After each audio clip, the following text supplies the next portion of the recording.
Marshal Earp disliked working with the posse, and he avoided it when he could. But news that the San Bernardino gang had crossed from California into Arizona territory and were heading toward Old Mexico left Wyatt no choice.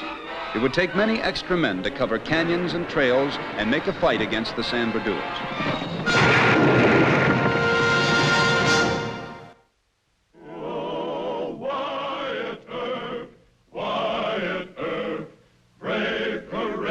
And bold. Long live his fame and long live his glory, and long may his story be told. The Life and Legend of Wyatt Earp, starring Hugh O'Brien.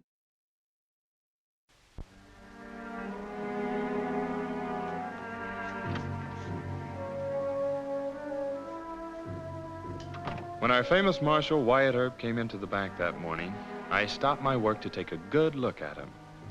I guess it was just plain hero worship. I don't know why a bank clerk like me should have admired Wyatt Earp so much. He was a tough man, wearing guns, and I couldn't have envied him his job or the dangerous life he led. Marshal Earp, this is Arlie Smith.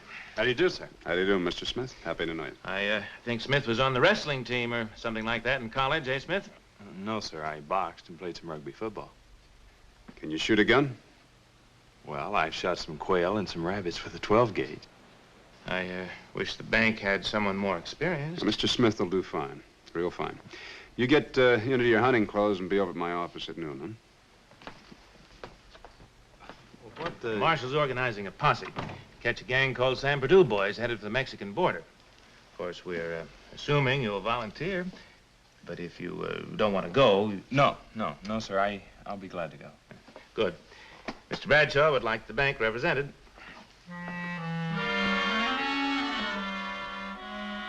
Mike Noonan. He's day boss out at the Tough Nut Mine. Scratch him. He hasn't ridden a horse in years. Jim Biggs, ramrod of the R-30. Biggs. Hey, Doc, what do you think of Biggs? R-30.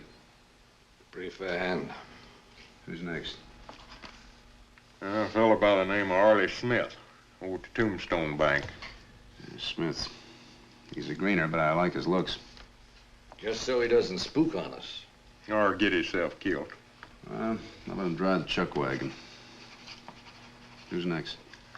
Special Agent Dale, Southern Pacific. He's a good man. Yeah. Judd and Tompkins, Santa Fe. Both of them special agents, too. Yeah. All packed?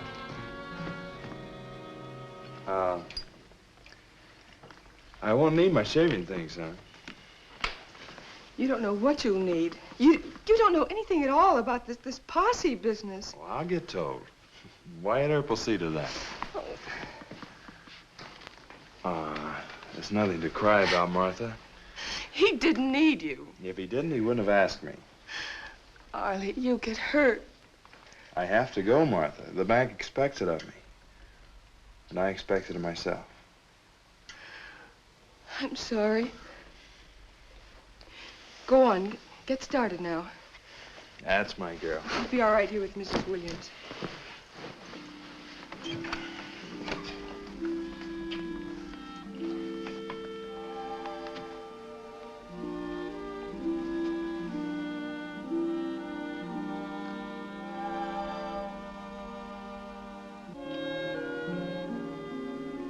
I'll be back in a day or so.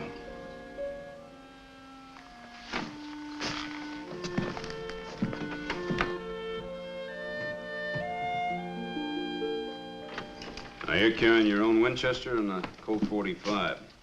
You're gonna need a good saddle for a long haul.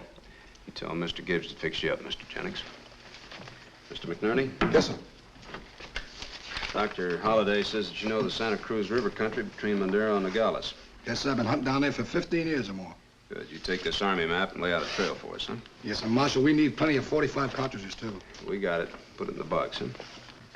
Now, I've decided to split the posse into 3 groups, Dr. Holliday, Mr. Gibbs, and myself. Is that all right with you? That suits me, sir.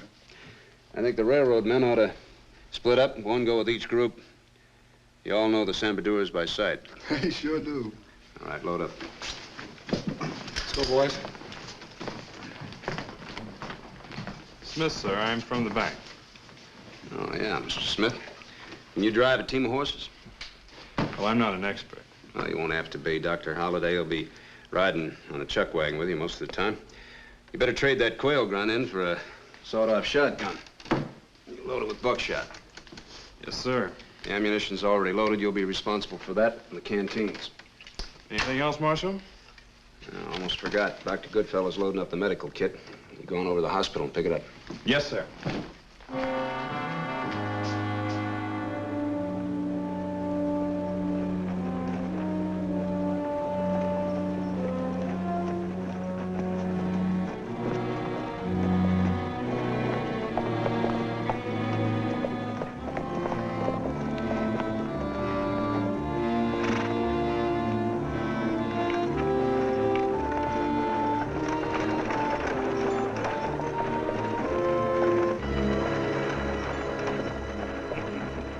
Relax, Sonny. We got a lot of miles to go yet. These horses sure seem to know I'm a greener. Loafing on me. Well, you are a greener. I can't deny that. You know, I'm still wondering why Marshal Earp chose me, anyway. It's a matter of keeping discipline. How's that? My young friend, nobody but a greener or a cook will drive a chuck wagon. They won't, huh? Don't let it break your heart, Sonny. Just think of yourself as a living sacrifice to our overwhelming Western pride. In return, Deacon Earp, Shotgun Gibbs, and I will try to make sure that you're not a dead sacrifice. Whoa, slow them down. Oh, boy, oh. Oh, boy, oh. Easy, easy. You getting the hang of it, Mr. Smith? Yes, sir. Fine. Come on up, will you, Doc? Trouble up there, Wyatt? I run into a couple strangers. They claim to be special agents for Southern Pacific. What do Dale, Judd, and Tompkins say? Well, Dale doesn't know them. Gonna check with the others. You stay here, Mr. Smith. Well, it didn't exactly break my heart to discover why Earp had picked me to drive the chuck wagon. But I felt disappointed. I guess I had expected to be galloping a horse in a swirl of dust with 245s in my gun belt. Halt! Halt! He's mine! Hold it! Watch that gun!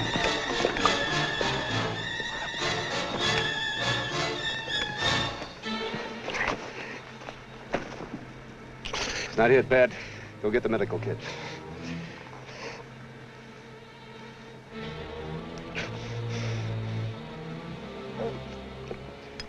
How many Sambadors in those mountains?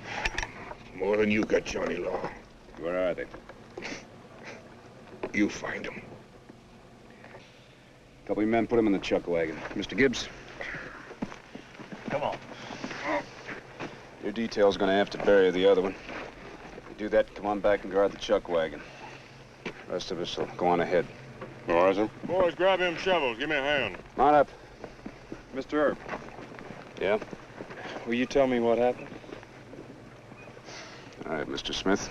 A couple of Sambadors tried to pose themselves as railroad detectives to throw us off the trail. The other one's dead. You go give the boys a hand.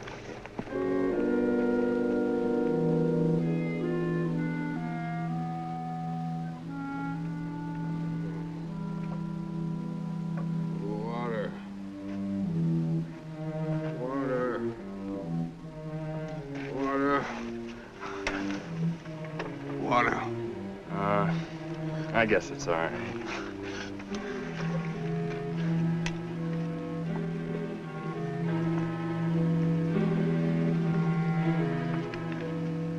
Cut that out, son.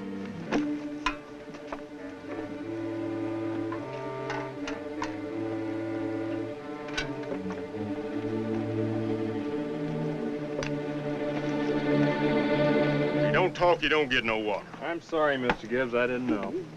Boys! Boys! We'll head on out for the first camp. Wyatt and the rest of them will meet us there. You get this here wagon moving. Just follow me and Roscoe. Well, Mr. Gibbs, shouldn't somebody look at the prisoner? He might be bleeding or something. Well, that's up to him. He could talk and save us a heap of trouble. He probably figures maybe some of his friends will bushwhack us. Let's go.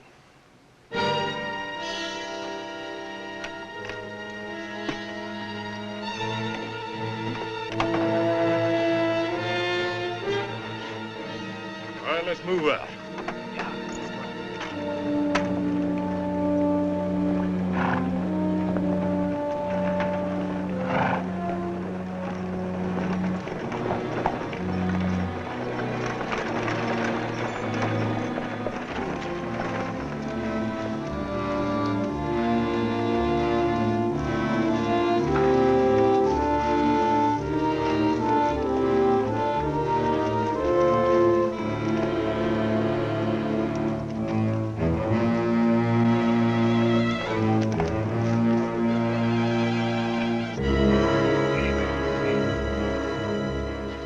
Find the trail, sir? Yes, we did. We'll probably head for the Santa Cruz River. Means we gotta cross Razor's Back. It's a rough road. Mr. Gibbs will drive until we make camp. Yes, sir. How's our prisoner? Well, he keeps asking for water, but Mr. Gibbs said not to give him any. That's right. When he gets thirsty enough, he'll talk. Well, how many boys you figure they got? Oh, not more than a dozen in the main party. But they may have split up. You think they'll turn on us? Not before dark. And keep those horses at a walk. I'm burning up. I need some water. You ready to talk? I don't know nothing. Well, then you stay thirsty. Move on. Here I, boy!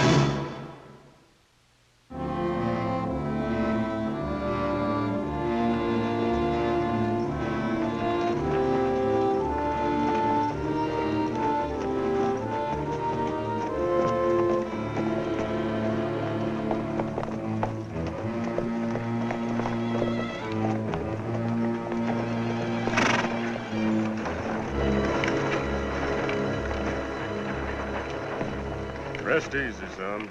There ain't gonna be no bushwhack along here. What makes you so certain, Mr. Gibbs? Well, bushwhackers need easy running room. Besides, Roscoe ain't even brayed once. You mean Roscoe would warn us? Well, sure he would. That there mule can smell trouble a half a mile away. Well, the Sambadures could just be right up there waiting to pick us off with rifles.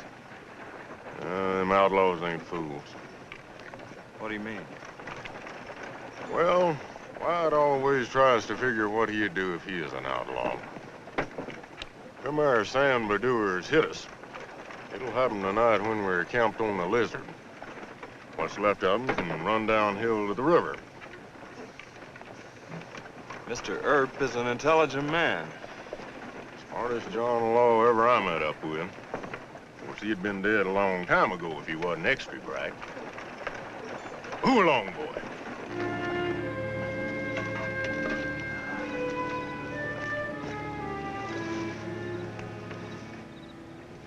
Water.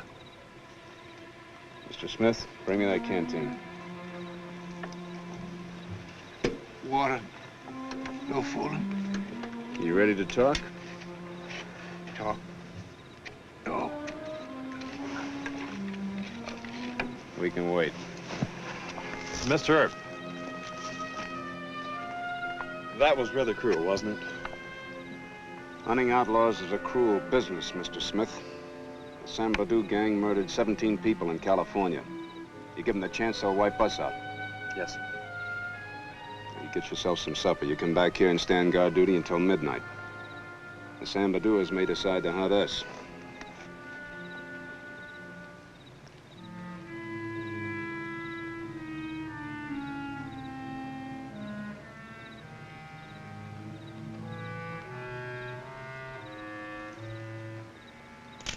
Watch it.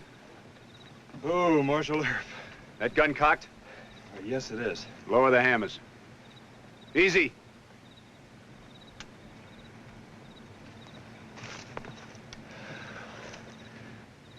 We don't carry our guns cocked, Mr. Smith. A man could stumble and hurt himself or shoot a friend. Yes, sir. Now, you turn in and get some sleep. Mr. Gibbs will take over. Is it midnight yet, sir? Just about. Oh, Marshal, if it's just the same to you, I'd like to stand the full watch. Watch it! Keep down!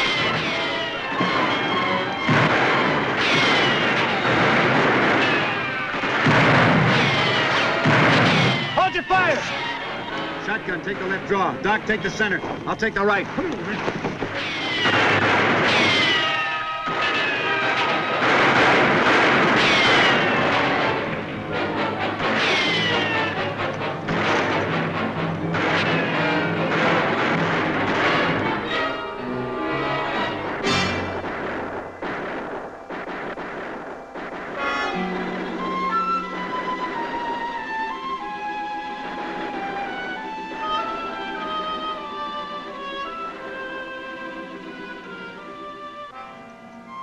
Sir, coming in with 2 prisoners.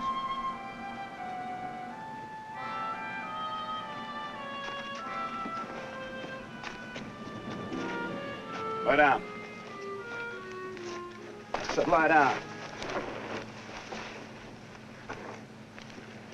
Where's Smith?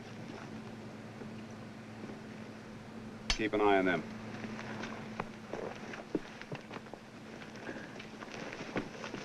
Well, boys, look what we got here. Mr. Earp, it's me.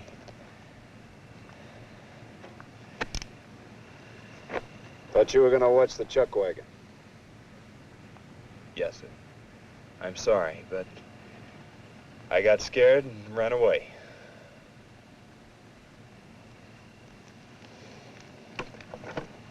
All right. Go on back to camp. Go on. Thank you. Thank you very much.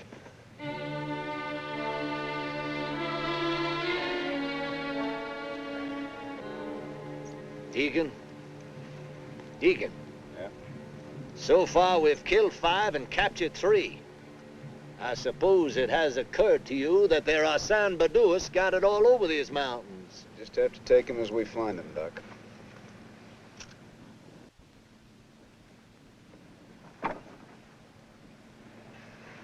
My pals didn't make it, huh? No, they didn't. I won't talk to John Law, but I'll talk to you. I gotta have some water. You'll talk first. Dice Box Canyon. That's what Turk Higgins and most of the boys is camped. Now, water. For Lord's sakes, give me some water. All right.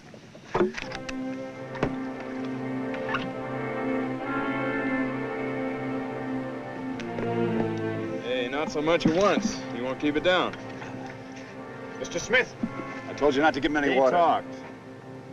The main gang is in a place called Dicebox Canyon. All right, give him all the water he wants.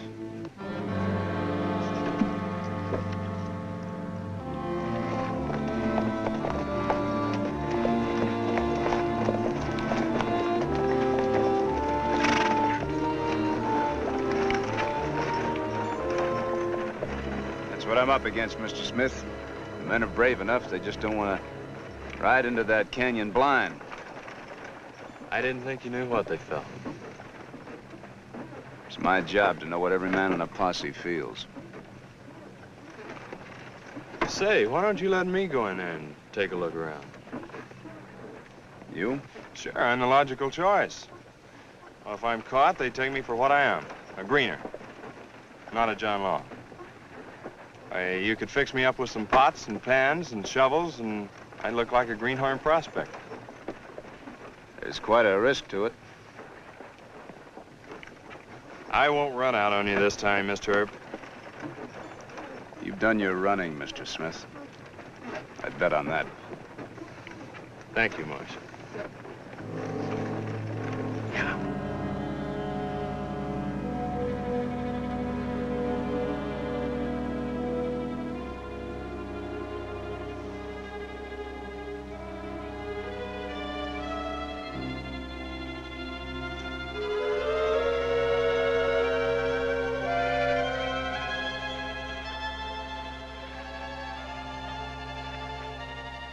I think it was Mr. Earp's idea all along, but he didn't want to suggest it on account of Martha.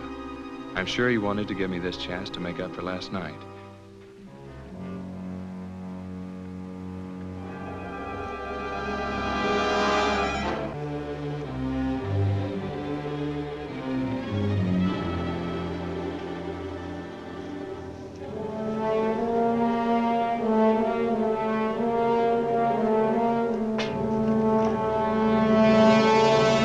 Marshal, we better hurry. They're breaking camp.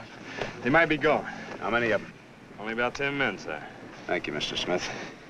Doc, we'll go in by foot.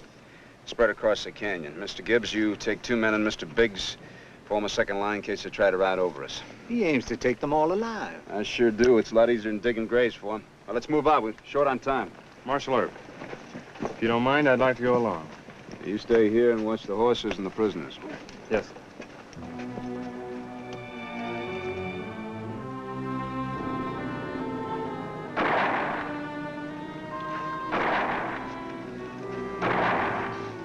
Lot to do about nothing, kid.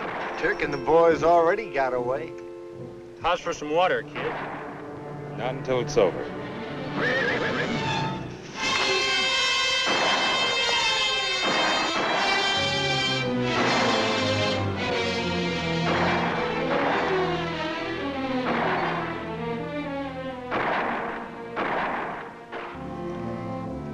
Hurry him up.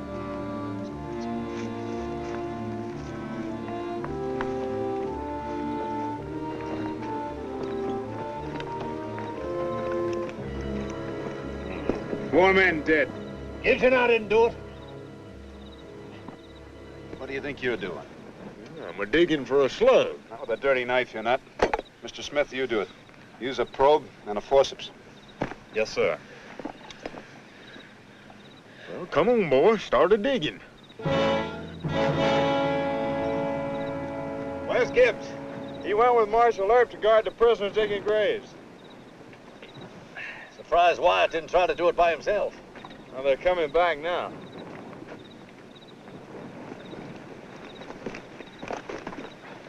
Get off that leg. Ride in the wagon. Yeah, I believe we will. Get up there. You need some water? Not right now. Let's get out of here. It's bad country after dark.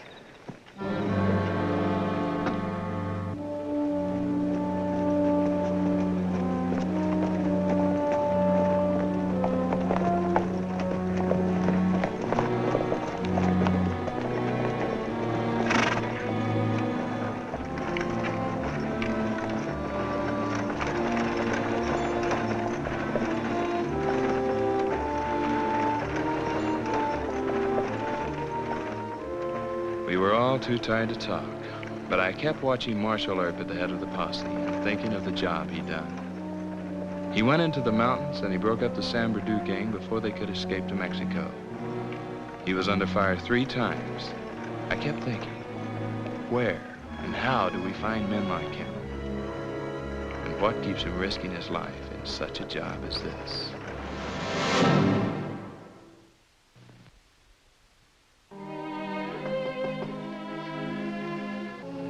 Just a moment. Arlie! Arlie, honey. Oh, thank God. Look, tell me what happened. Why are you so quiet? Marshal Earp, you had him all wrong. Wrong? You know, he says if he ever needs another posse, he'll be glad to call on me. Think of that. Me riding with Wyatt Earp.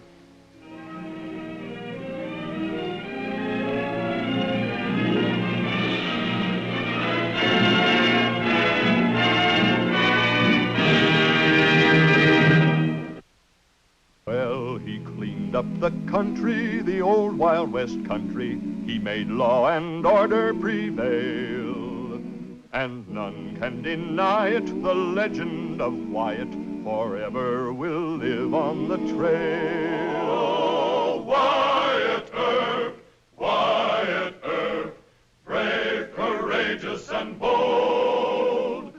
Long live his fame, and long live his glory, and long may his story be told. Long may his story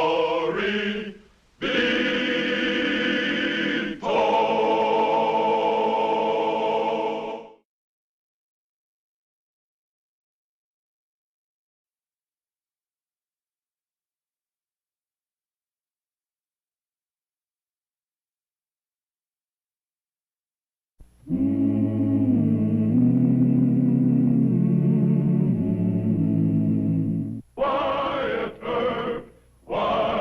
Earp, brave, courageous, and bold.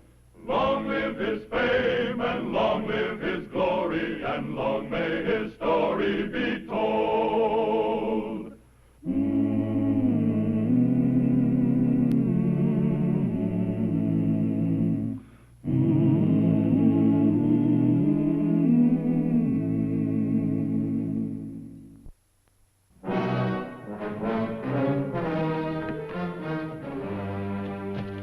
Oh, Wyatt. Wyatt Earp. Oh, is it really you? Mrs. Garrity, how are you? Sure, it's me. You sent for me? Oh, I sent for you, but I didn't think you'd come. So many years and all the way from Kansas. You folks are friends of mine. Now, what's all this about Mr. Garrity? And I ought to know Garrity, being married 20-odd years. I tell you, Wyatt, the man's afraid of making that run to Amarillo. Oh, Yes, afraid. I can't hardly believe that. Well, I'm still trying not to believe it. If he'd only tell me what set him off into such a black Irish worry. But he just keeps saying, I'm done for, my last run. You'll soon be a widow, poor dear.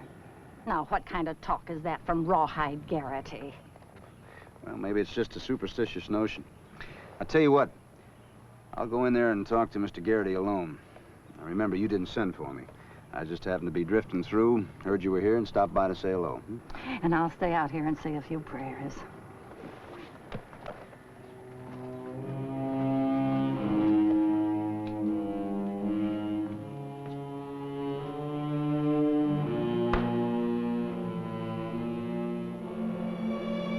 There's only one thing left.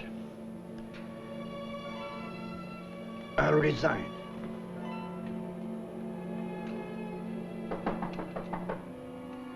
Busy, Martha. Later. It's Wyatt Earp, Mr. Garrity. Who? Earp. Wyatt Earp.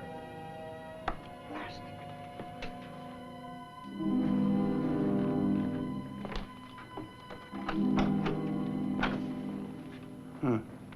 You ain't changed much.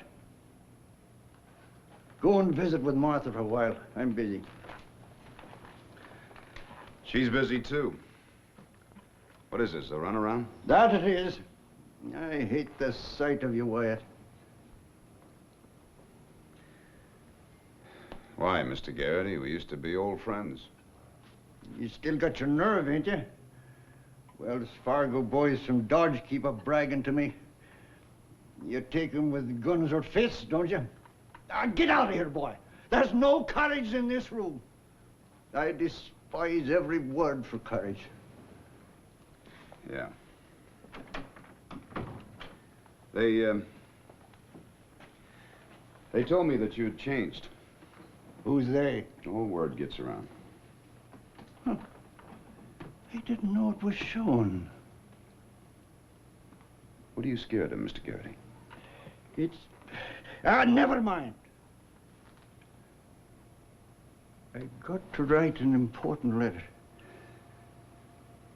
The most important letter of my life. There's the Amarillo stage coming in. Go visit with somebody else. All right, Mr. Garrity.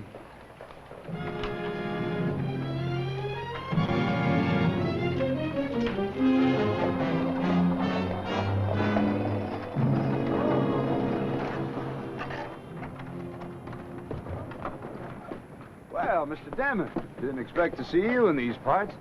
Mr. Brooks, too. Well, Wyatt, what are you doing here? I thought you were still a marshal at Dodge. Well, I guess I am, but I just came by here to have a little chaw with Rawhide Garrity. Did he tell you the big news?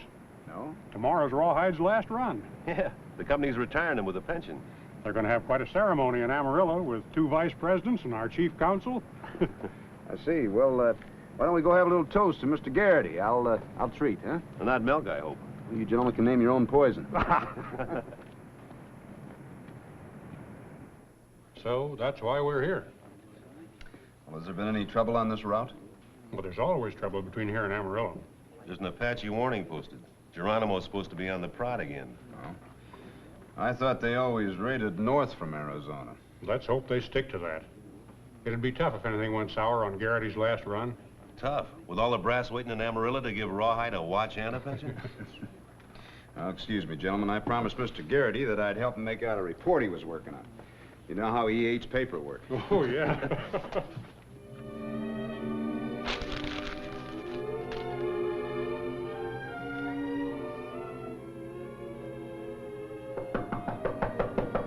Garrity, I'm back.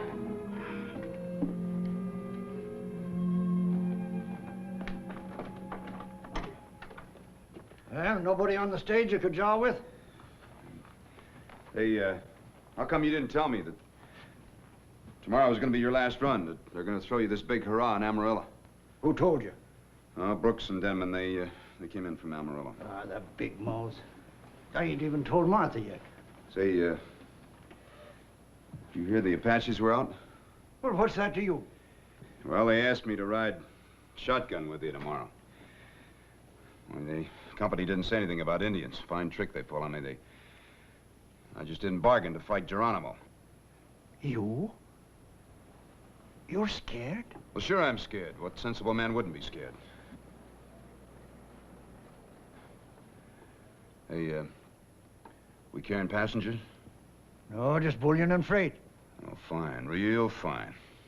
Your last run, anything happens... Look, we'll both beg off, huh? You make some excuse about being sick, and I'll make some excuse about going back to Dodge. Say, you're really scared. Boy, you got the shakes. Well, I'm superstitious, that's all. I'm just superstitious. Well, my last day as marshal in Wichita, I thought sure I'd get it. Wells Fargo can just get themselves another shotgun. Oh, White, you can't do that. You can't back out of this. I'm scared, too. But I'm driving that stage to Amarillo. Now, there's some things a man can do and some things he can't do, if he hopes to stay a man.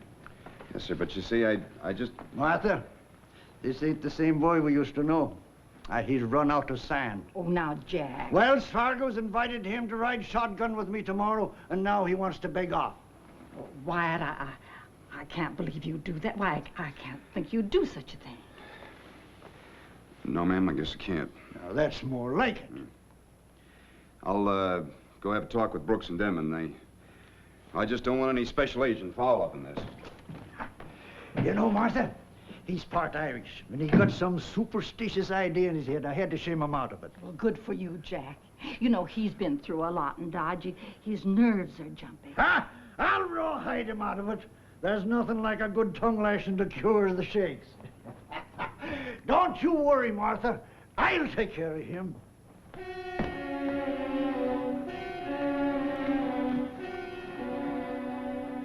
If the Apaches do jump us, it'll be in the first 40 miles before the Texas border. Mr. Garrity and I'd like these 6 extra horses stationed on down the trail about 10 miles. Nobody told us you'd be riding shotgun. Well, you didn't think I came all the way here from Dodge just to say howdy to Rawhide, did you? Reckon not. But that's a mean road to Amarillo. The idea of extra horses is good. You want them stationed every 10 miles? Yeah. Say, by the way, does the stage from Arizona, does that have iron plates on it? Don't think so. Well, we can probably find some iron around here someplace. Is Rawhide expecting Apaches? Oh, no, it's just another ride to him. But, to tell you the truth, I'm kind of nervous. You could be right, too. We'll be riding inside that stage. Let's find some iron. Yeah, I'm for it. Be sure to bolt that iron in there tight. There, put these in there. You building a battleship? Just in case. I got load enough for me horses without all that iron. Yeah, well, Brooks and I aren't Rawhide Garrity's. Huh. Come on, Wyatt. We're late now. Where's Mrs. Garrity? Told her to stay inside. I despise a weepy goodbye. Don't forget that Wells Fargo box.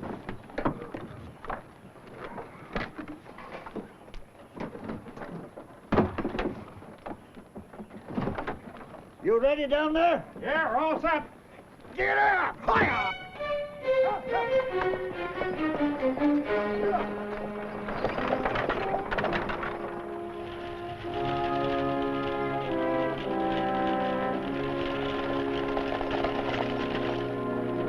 That's the signal. Get moving. Higher! Higher! Take it easy, will you? Still 7 miles or more to the first relief stop. Who's driving this coach? Hey, the road agent's up there ahead. Road agent? You're local. Where? Pull up and I'll show you. Whoa! Whoa! Whoa! There they are. About 150 yards in that draw yonder, behind that clump of rocks.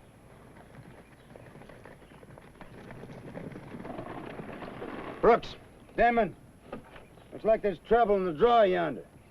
Do you want to try and run through them or make a detour? If I leave this trail, I'll bust an axle. All right, Rawhide wants to try and run through them. We'll have to fire from both sides. We'll do it. I suggest we keep the horses at a trot. If we go too fast, they're liable to try and kill them. I've run through more ambushes than you've seen in all your life. Get up! Higher!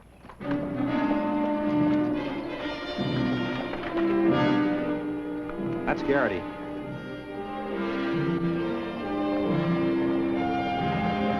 I'll stop him.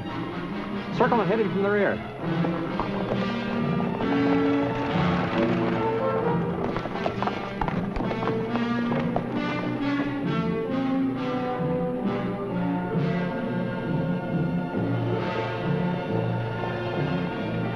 They're circling. Pull up.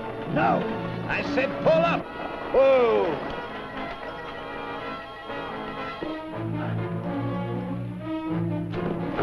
Let him get in close.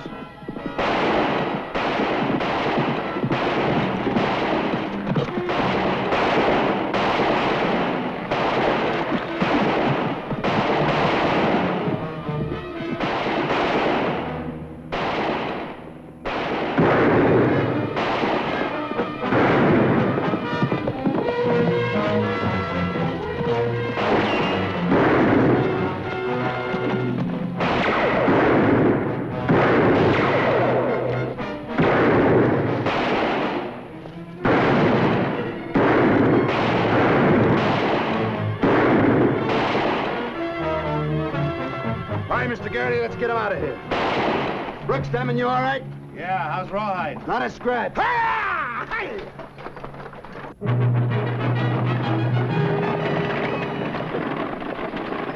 Ease off, will you? If you don't break an axle, you'll bust a wheel. Shut up! I'm driving.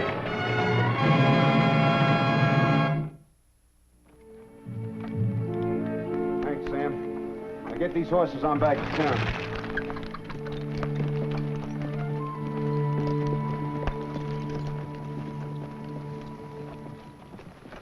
Good thing you sent this fresh team ahead.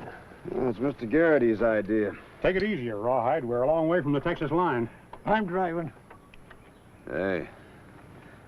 Dust clouds yonder. Might be Apaches. Yeah. Apaches? I knew it. First road agents and now Geronimo. Come on, let's go. On the double, Tim.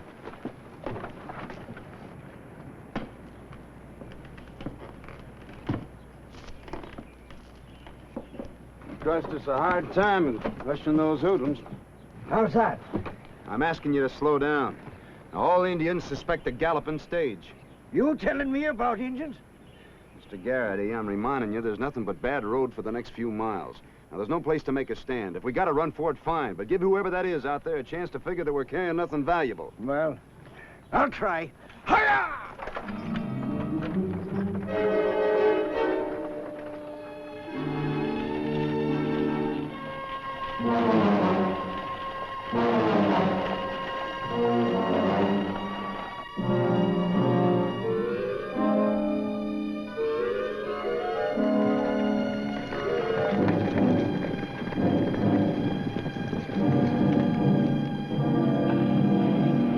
They're going to cut us off from the rock. You've seen Indian scouts before. They're going to stay out of rifle range. Try and figure whether our money and horses are worth fighting for. Then they'll ride back and get help or leave us alone. You blinded me into this trip. No, sir. You're driving this stage because you've been a brave man all your life. And it's too late to change your habits now. Well, I'm going to make a run for them rocks. Hi-ya! All right, Mr. Garrity. You have it your way. Hi-ya!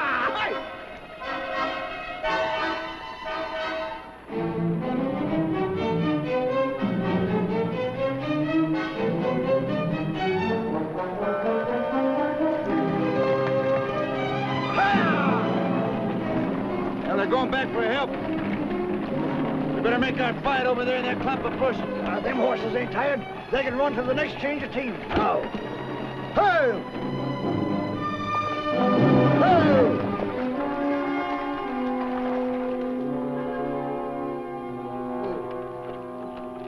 Hey, Wyatt, those Indians turned off. Mr. Garrett, he thinks I'll be back. He thinks we ought to make our fight here. Come on, shake out of that stage. Mr. Garrett, he thinks we ought to use the stage as a decoy. Thinks we ought to make our fight in those rocks yonder. Good idea. Come on, Rawhide, don't try to be a hero. Get down from that box and bring your rifle. Them Apaches. They picked this day on purpose. Oh, sure. Geronimo doesn't want you to get that pension. Give me my gun. Rawhide's always mean-tempered when he's in a fight. You take it out on the Apaches, huh? I don't think they'll send too many the first try. We'll wait behind over there in those rocks. Let them get in real close. Let's go.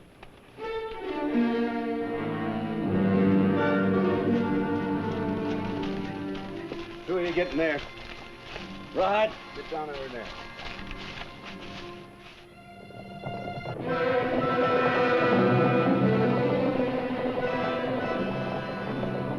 There they come.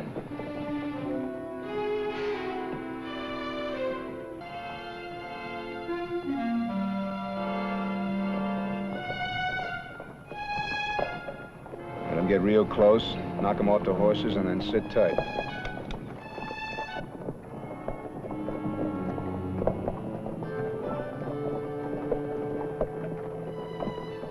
Now.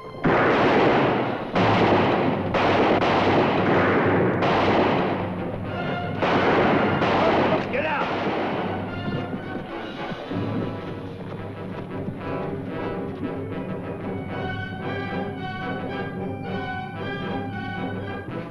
Here they come again.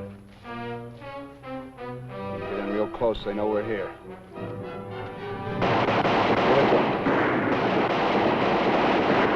I'm gonna die on the box.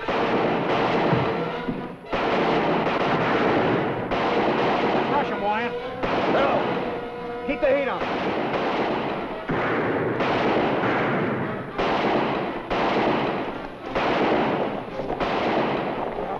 Oh, what happened? Did they get me? A bullet creased your skull. The Indians are skedaddling. How is he? He's a mite groggy. Come on, help me get him on the box. Maybe you better ride in the coach. Ah, he's the only one that knows the trail. He's got to drive. Let's move.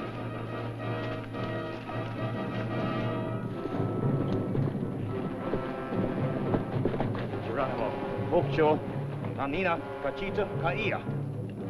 Caia!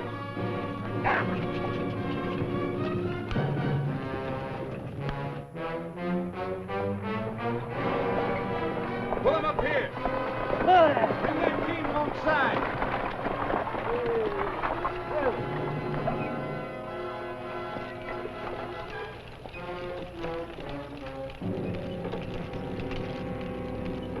Here, Rawhide. Have a swig of water. Water? Oh, whiskey. Whiskey? Hey, Wyatt, he wants whiskey. Don't give him any whiskey. Give him water. That big-headed brat. I'm driving this stage. I'm driving this stage! All right. Be quick about it. The road runs straight to the Texas border. If you don't feel up to it, Earp can drive. I'm driving. Get a hustle on and hurry it up. Who? We're doing the best we can. Why don't you have another swig of that water?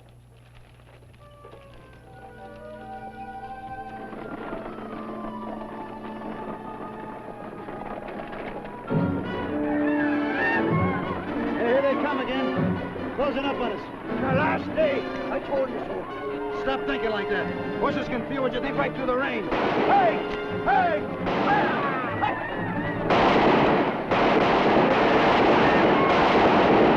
I'll keep them moving.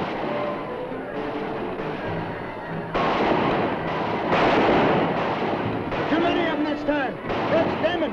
Start throwing that stuff out the window. Who's gonna pay for all this cargo? Where's Michael? Start throwing.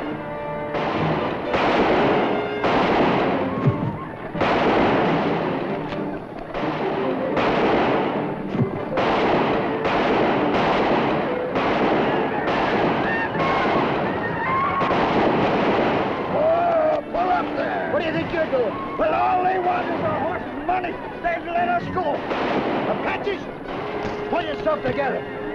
Get in there, boy. Hagel, come on. Hey!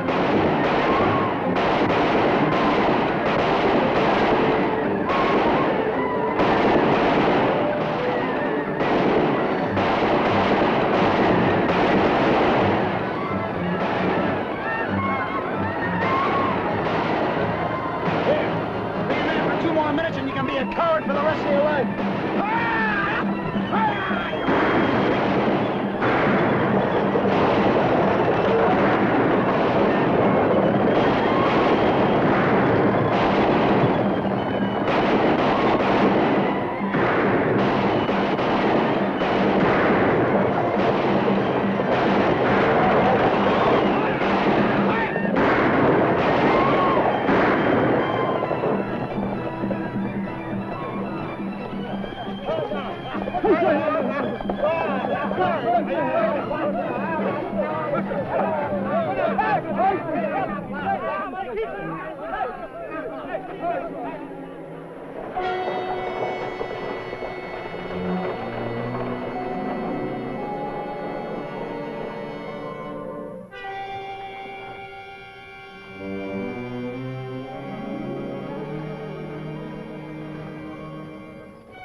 Check on Mr. Timmon before we reach that station. How's Tim? Well, he can swallow. I'm all right, Wyatt. Good. How's Rawhide? Oh, he's fine. He wants to go back and fight some more Apaches. What a man. He's earned more than a pension. He sure has. Let's put that in our report, huh? We sure will.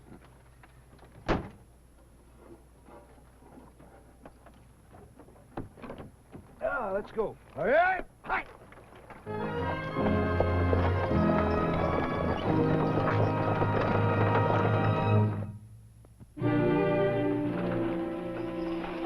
Well, there's the station up ahead.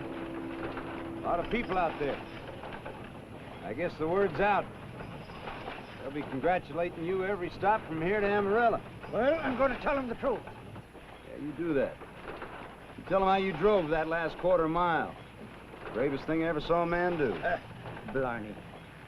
Don't you tell them how scared I was, though. You wasn't. I wasn't. Heck, I wasn't. I'm glad you didn't see it.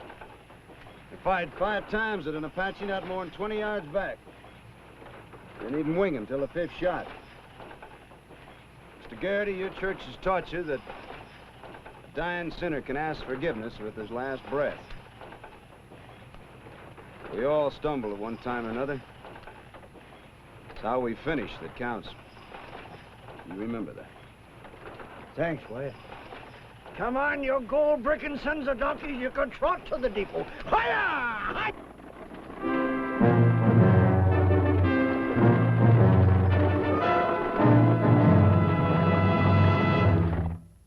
Well, he cleaned up the country, the old Wild West country. He made law and order prevail.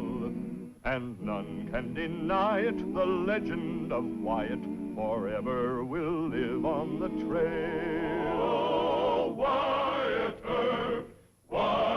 Earp, brave, courageous, and bold. Long live his fame, and long live his glory, and long may his story be told. Long may his story be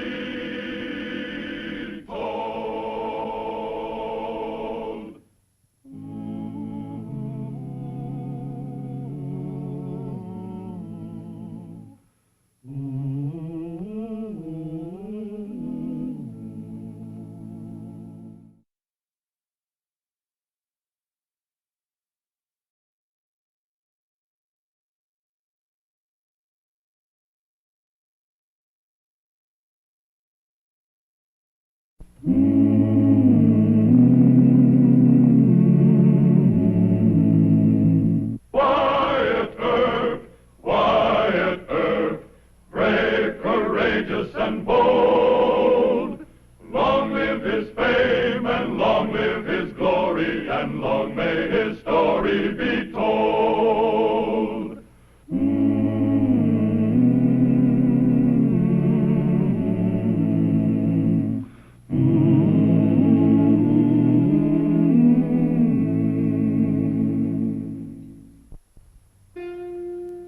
Colonel James Dog Kelly has his place in the annals of Dodge City. Starting as a saloon keeper from the wrong side of the tracks, Kelly made his choice for law and order by hiring Wyatt Earp as town marshal. He backed Wyatt many times when political expediency urged him to find a less uncompromising peace officer. But Kelly was a politician, and as Dodge became civilized in 1878, he felt he could indulge his hot temper by forcing Marshal Earp to resign.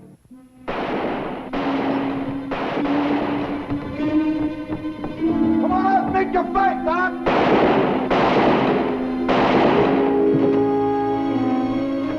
Save your ammunition. Sure he's dead?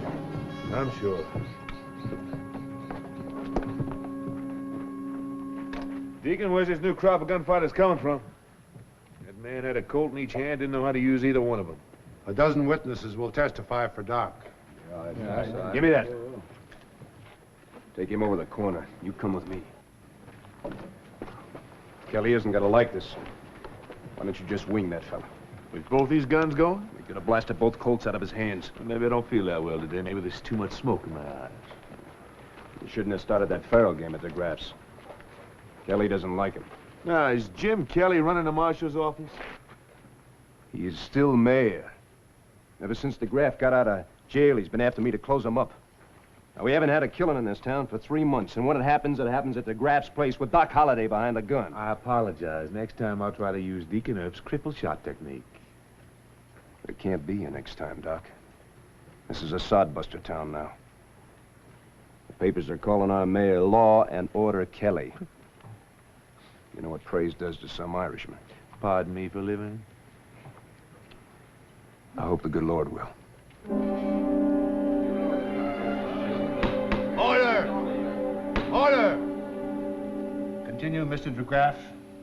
Well, then he called for Doc to come out and make his fight. He fired 2 shots through the door at Doc before Doc shot him. I guess that's all. You may step down.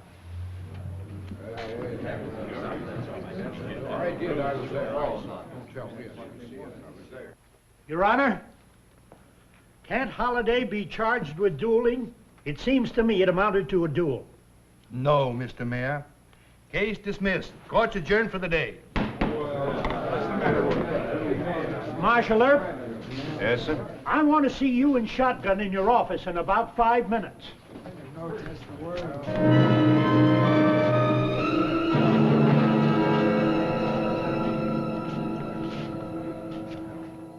And I've decided as mayor of this city that Doc Holliday ain't fit to be a resident. Marshal Earp, I want you to tell the fellow to leave Dodge. You joshing? No, sir, I am not. That's an order. Not to me, it ain't. What did you say? I say Doc Holliday's got as much right in this town as you have. He stood his trial and the judge turned him loose. Now I'll tell you something else, too. Seems to me you're getting too big for your britches, Kelly. Cool off, Mr. Gibbs. Keep out of this. You apologize or I'm firing you. No, you ain't firing me. I'm quitting. Take it easy, Shotgun. Kelly's just in a temper. Well, that's too bad. But I ain't putting up with his temper. Wyatt, I'm gonna go get Roscoe packed, and then I'm hitting the trail. I'm leaving Dodge. Now, look, Kelly. Let him go. We can hire plenty of good deputies. He's the best deputy I ever had. Now, you stop acting thick-headed for 2 minutes. Thick am I? You take that back. No, sir. I won't take that back. Then you're fired. All right. I'm fired. You think I'll come begging you to come back? Never will I. Mr. Kelly, you and I both mean it this time, and I'm sorry because you've been a true and loyal friend. Wyatt, I will... All right. Don't think you're punishing me. I can hire plenty of good marshals. In fact, there's a man in town just itching for your job. Well, you tell him he can stop itching. The job is his.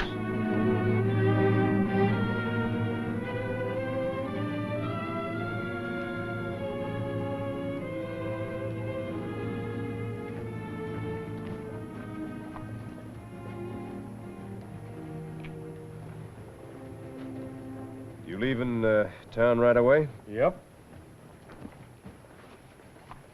been thinking about Wyoming for quite a spell.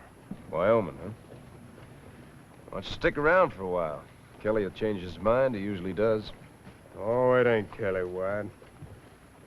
Just that this town gone stale. I guess I've gone stale with it. Where's your badge? I got fired, too. Good. Why don't you go along west with us? I can't right now.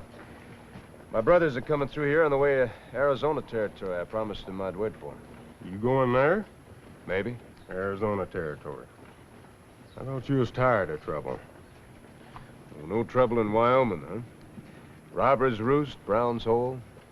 Kind of mild compared to Arizona territory. Well, Roscoe, old boy, I guess we better be hitting the trail. So long, Roscoe. I'll be seeing you and Mr. Gibbs. I hope so, Wyatt. I just want you to know that Roscoe and me take it mighty kindly how good you've been to us. We won't forget. You earned double what you got from this town, Mr. Gibbs. Thank you. Good luck.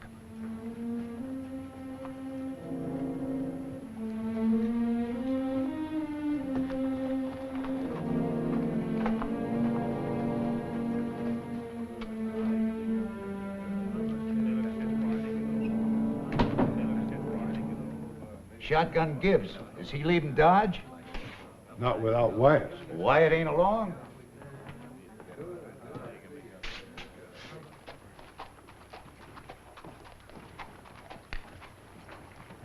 Trouble. I'll see if I can find Wyatt.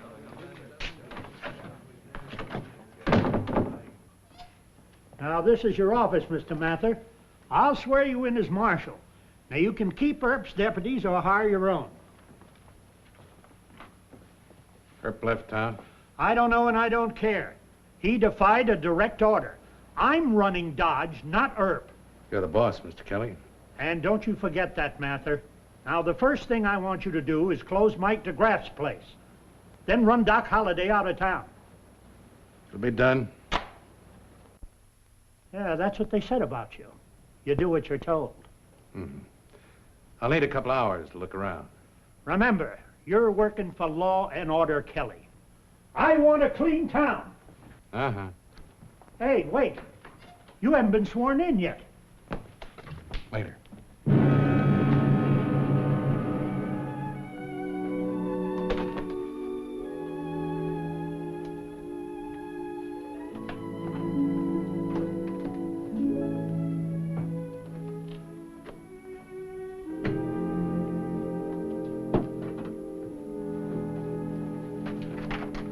Wyatt. Are you leaving? That's right. Mr. Kelly fired me in shotgun, or we quit, whichever way you want to look at it. The man is a fool. Well, he just got his Irish temper up. I'm supposed to wait here for Morgan and Virgil. I think I'll just hit the trail west, let them catch up with me. Well, you can't do that, Wyatt. Why not? Don't you know who Kelly hired to take your place? Mysterious Dave Mather. You buckle on those guns and keep them on. All right, I'll bite. Who is this mysterious Dave Mather? He's a no-good murdering saddle tramp. He hires out as a John Law and then starts shaking down the citizenry. I almost killed him in Trinidad, Colorado. But he was wearing a star under the hangman. You're gonna need those guns. I guess that drove Kelly to it. When he loses his temper, he loses his judgment. Wyatt, your guns. Mr. Mather's wearing the star now, not me. Aren't you still a U.S. Deputy Marshal? That's right. But I'm not having a fight with any city marshal. That is a fine way to end your career. Turning Dodge over to that sidewinder. What are you trying to prove? You're trying to teach Mayor Kelly a lesson? No, Dr. Holliday, I am not trying to teach Mr. Kelly a lesson. I am tired. I don't ever want to be a peace officer again. I've had more than my share of fighting.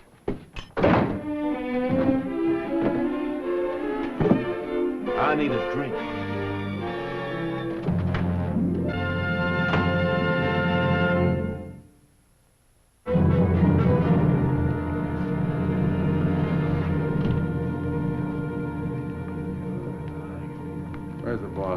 Are you the new marshal? Where's the boss? In there.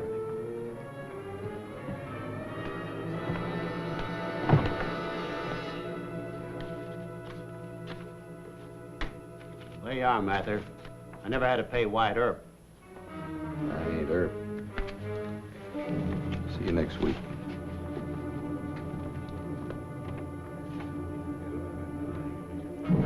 What if I tell Mayor Kelly? No friend of yours. He wants to run all of you out of town. Has Mr. Earp left Dodge? You talk too much.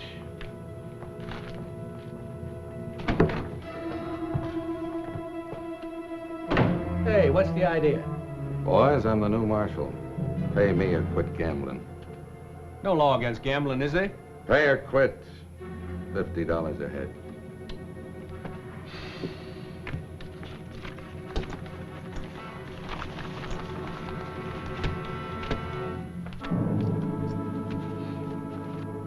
And he's shaking down everybody below the line.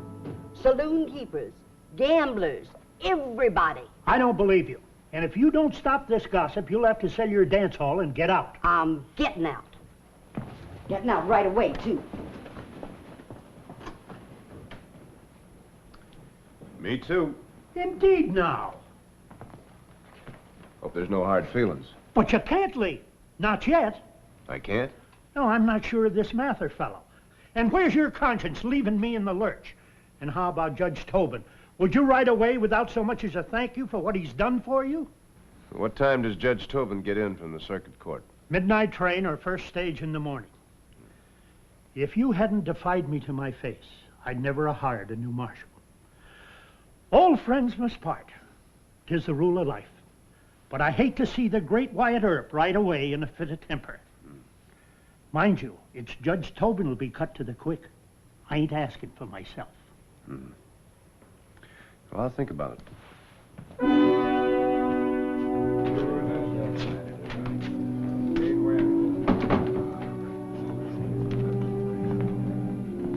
Graff, I want to see you. Back room.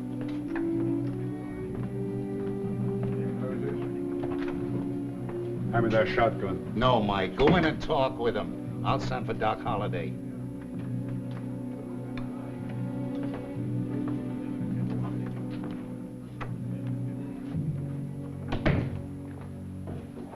You better leave before Doc gets here.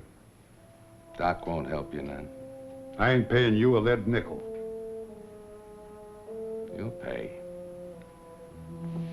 By midnight.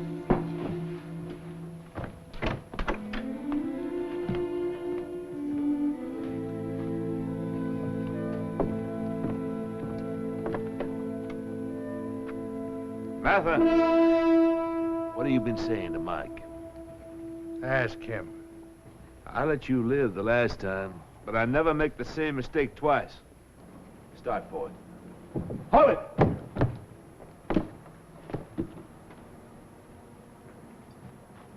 You better shove along, Marshal. Where are your guns, Earp? Killing you wouldn't be worth going to prison for. Or hanging. You might remind Doc of that. Don't be a fool.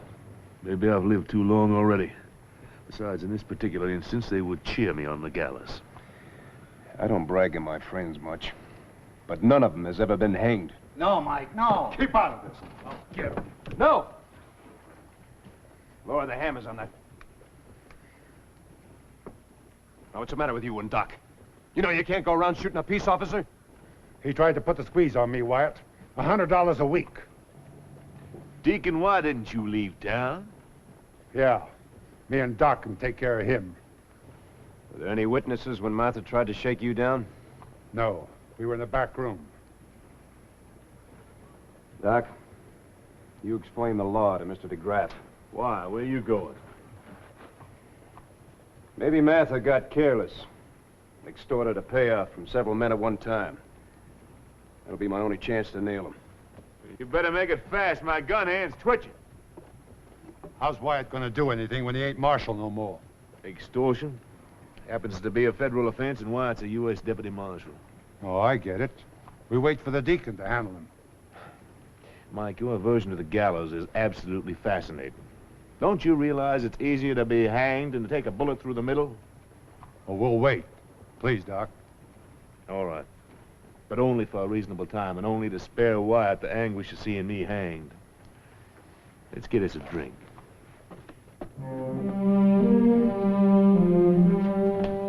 Shut the door. Sit down. It's no good, Earp. We know what you want, but we just can't say it. Why not?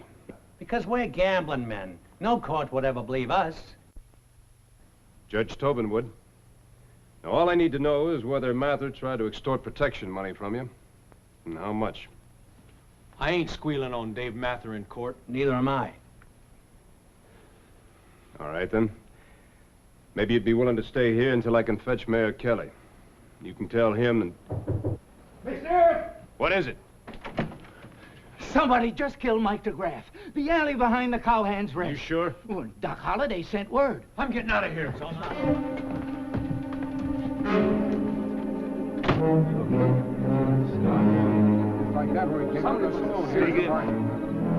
Sawed-off shotgun, both barrels. In the back. Any witnesses? No. Nobody saw it, but it doesn't matter. Doc! Doc! I'll take care of Mather. No, he belongs to me. Cool off. Now, I located 4 gamblers who paid Mather off. I'll have them subpoenaed. Under oath, they'll talk. Well, that's just fine, but I want Mather for this killing. Use your head, will you? He's not that stupid that he'd do it himself. We probably couldn't prove that he paid to have it done. In that case, you just leave him to me. My pleasure. We'll go after him together. Deacon, I do not want your company tonight. All right. And I'll just have to try and find him first. Now, that's a sporting proposition. You find him, he gets winged. I find him, and he's dead. Excuse me, I have to go in this direction.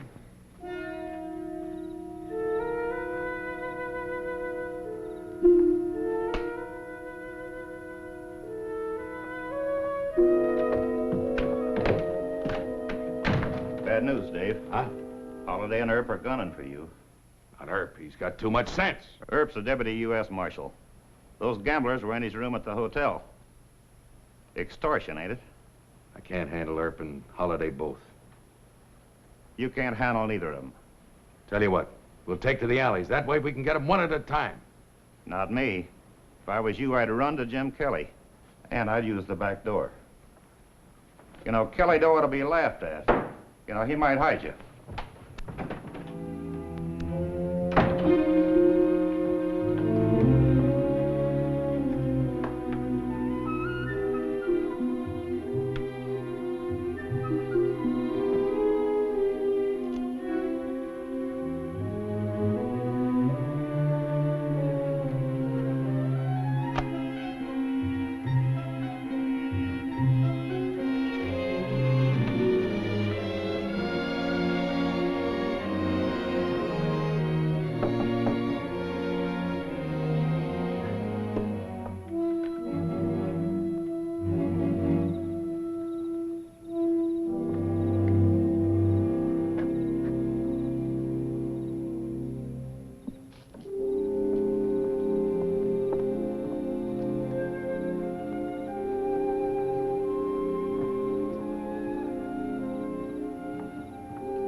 I'm closed. Who is it? Dave Mather. Wait till I open the door.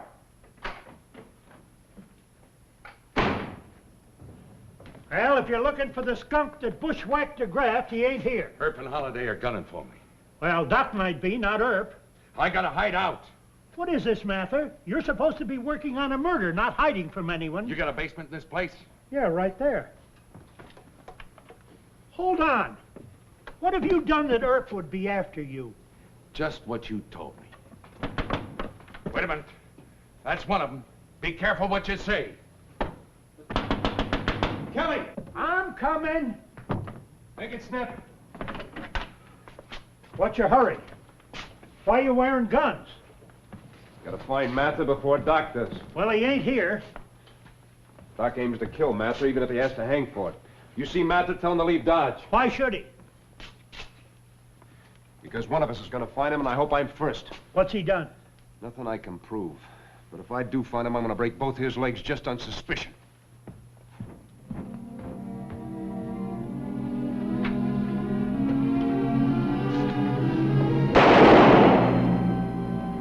You're gonna have to be a lot faster than that.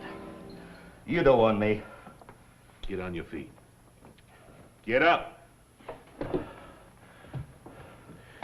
Where is Mather? You find him. Where is Mather? Well, he went to Jim Kelly's. I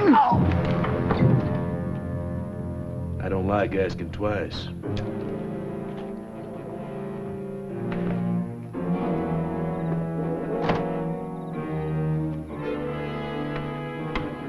That was Earp. Where's Holiday? Said he's home in bed.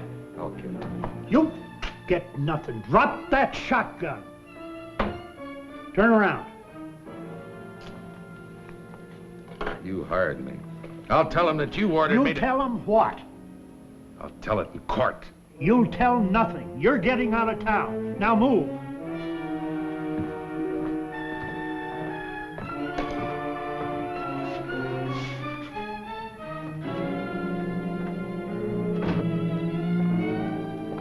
Doc.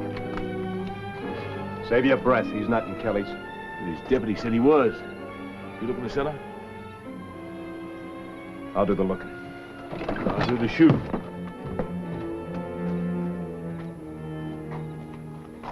Now get out of town. Ride him hard and fast.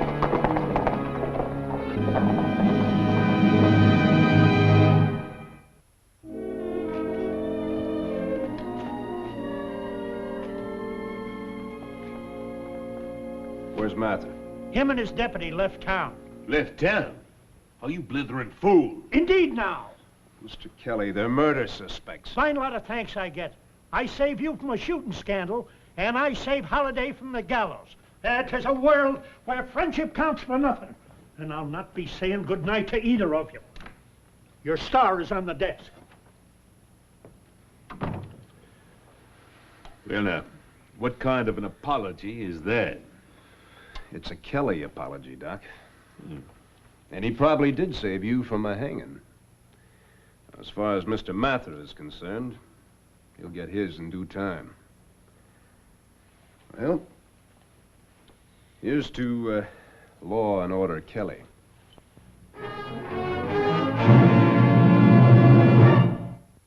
Well, he cleaned up the country, the old Wild West country. He made law and order prevail.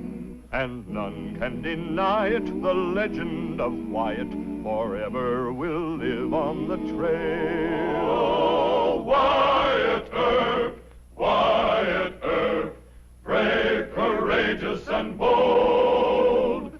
Long live his fame, and long live his glory, and long may his story be told.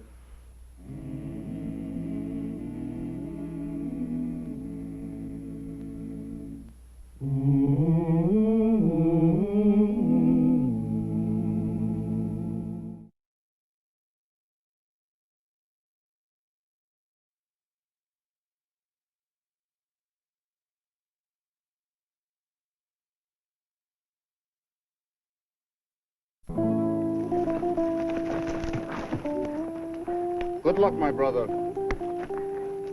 That is the trail. Adios.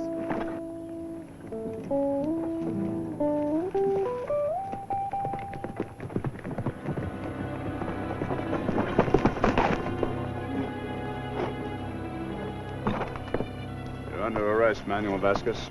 You cannot arrest me here. I have crossed the border. I am now in Mexico. I'm sorry. The line is over the next hill.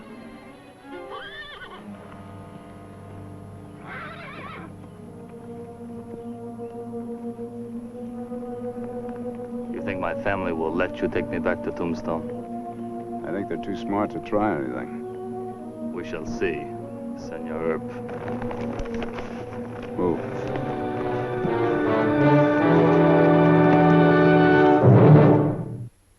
Oh, Wyatt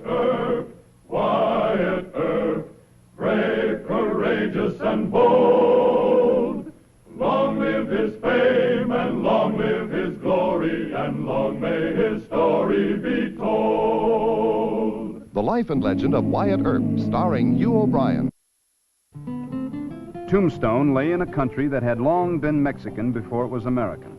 Many an old family rancho nestled near the best water of the surrounding valleys. But changes of allegiance are not made easily, and sometimes there is friction, and the kind of trouble that involved Wyatt Earp. Hold it.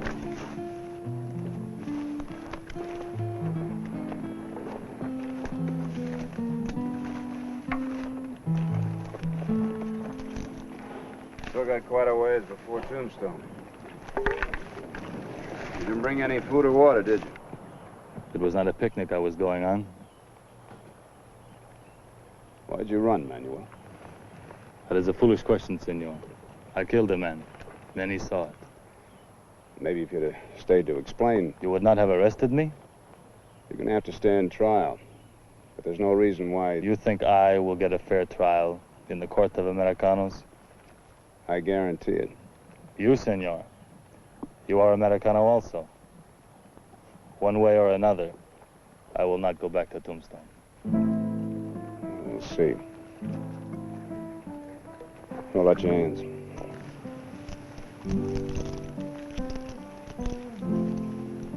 We're gonna have to stop by the Bisbee station. Pick up some water, some food.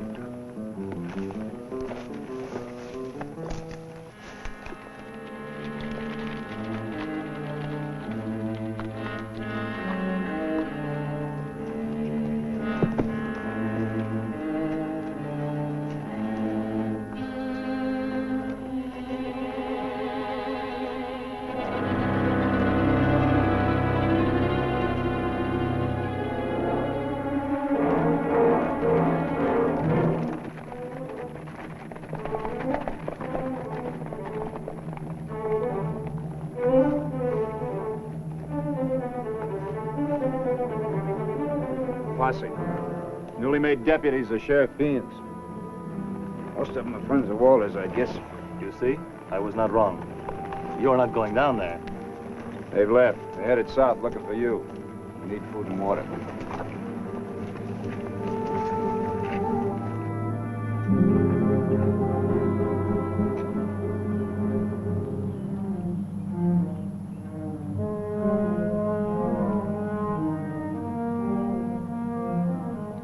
Now, if you want to take off, go wandering around this country without food and water with those cuffs on, you're welcome.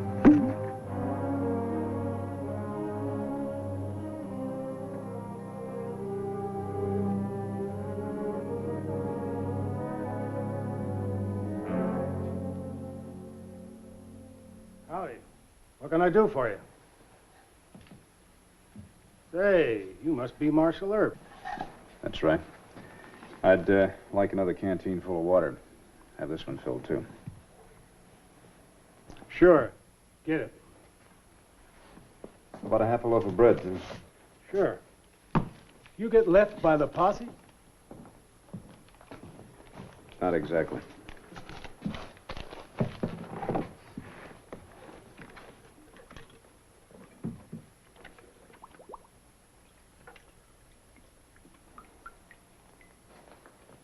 Say, ain't that Vasquez? The one they're looking for? Just fill the canteens, please. Sure.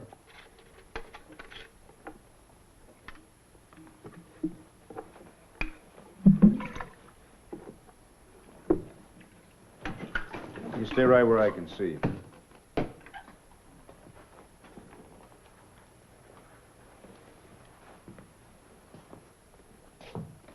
Thank you. Expect we'll be seeing you again, Marshal. I'm warning you.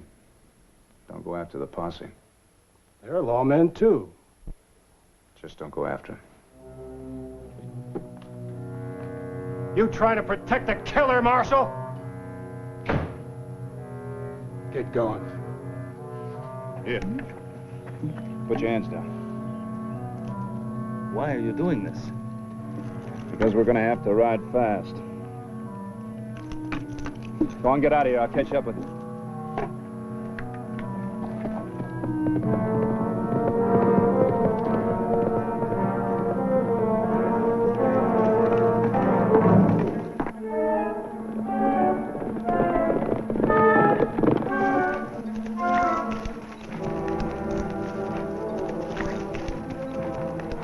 There is dust. Yeah, they're coming. We still got to start. We better get up in those hills. Go on, ride.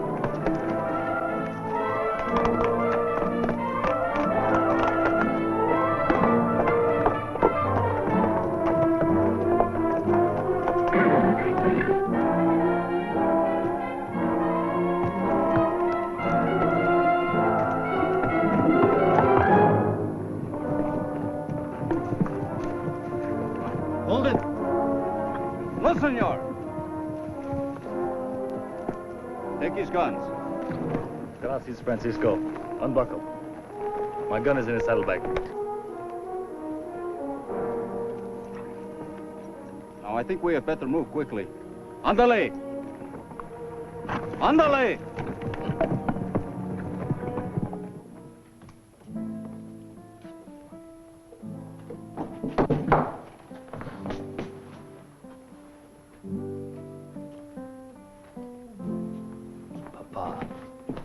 My son.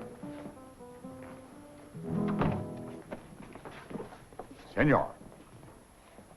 Don Ignacio? It is a great pleasure we meet again. Before, it was a matter of some cattle stolen from me, was it not? And you were an honored guest in my hacienda. That's right. Here in the humble home of my loyal countrymen, I cannot offer you the same hospitality. Evidently, I am not a guest. Francisco, por favor, put the gun down. But my father, he is a dangerous man. No. He is not a danger to us, for he is too wise. He will listen to reason. I have heard it said in Tombstone, senor, that martial Earp is the law. If you say a thing is to be, then surely it will be. What are you driving at? It is simply this. You will return to Tombstone alone, and you will say it was not my son who killed the Americano. Well, even if I wanted to do this, I could not. Others saw the killing.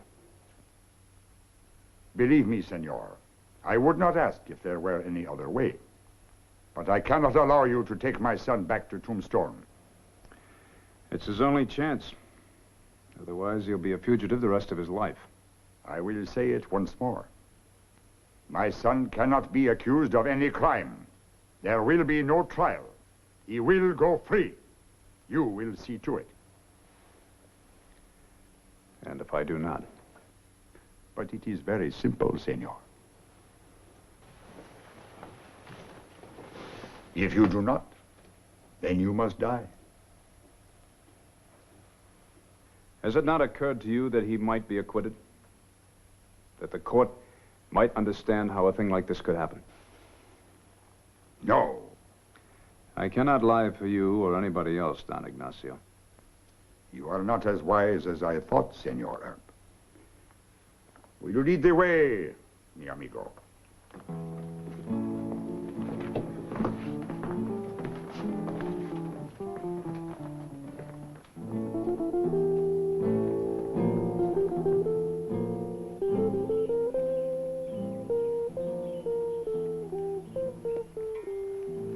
Here.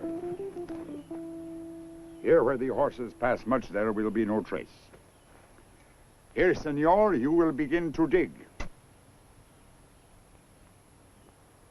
And what am I digging? Why, your grave, of course.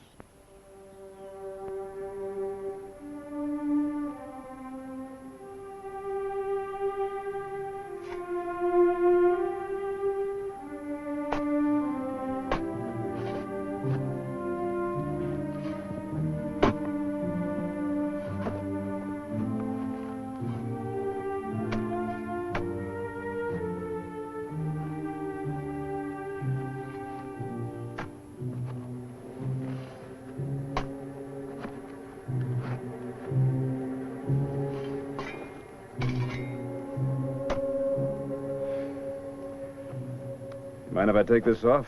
It's hot work. Make yourself comfortable, senor. Ricardo, some water for the senor, por favor. Si, Don Ignacio. It is no use to look, senor. The posse will not find our trail. I can hope, can't I? Perhaps you had better send the men to keep a watch. Vaya Navidad. We do not want to be surprised by this posse, which the senor would like us to surrender our son to. Not to them. To me. An officer of the law. It is the same thing. They too claim to be officers of the law. But I'll save him from being lynched. If you got him to Tombstone, you could not protect him, even with your life. I'll take him to Fort Huachuca. Put him under the protection of the cavalry until the trial. And you promise it will be a fair trial? I must have had a reason to fight Walters. I'm betting that it was a good one. It was good enough for us, senor. And why shouldn't it be good enough for a judge? Maybe he'll be given freedom from this charge forever. But you forget, senor. He is free now. Is he free to go back to your rancho in the San Pedro Valley? Is he free to marry this girl and settle on the land that they both love? Perhaps not for a while. He will never be. Never. You understand that, Manuel? Because the law never forgets and it never forgives. Believe me. It's better to face it now and tell the truth. Senor, Quiet, Manuel. Now let him talk. Maybe then you'll see that he has a real chance of going free. Let him tell why he killed Walters. I know why. And he will not speak of it. Papa, perhaps what he says.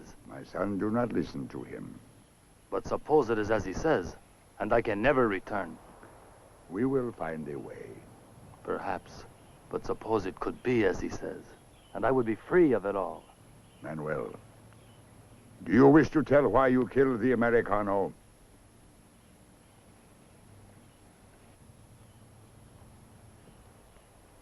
No, Papa. Then be quiet and allow your father to end this business. And you, senor, dig. You know, come to think of it, why should I be digging my own grave? You get somebody else to do it. I should think that over, senor, if I were you. If my men do it, they will finish much quicker than you. You convinced me. But not too slowly, senor.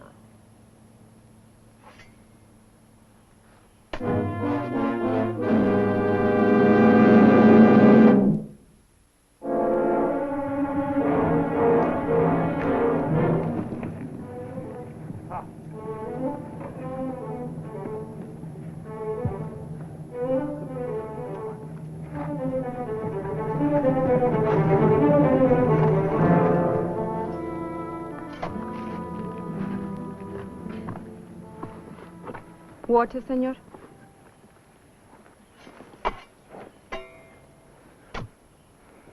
Thank you.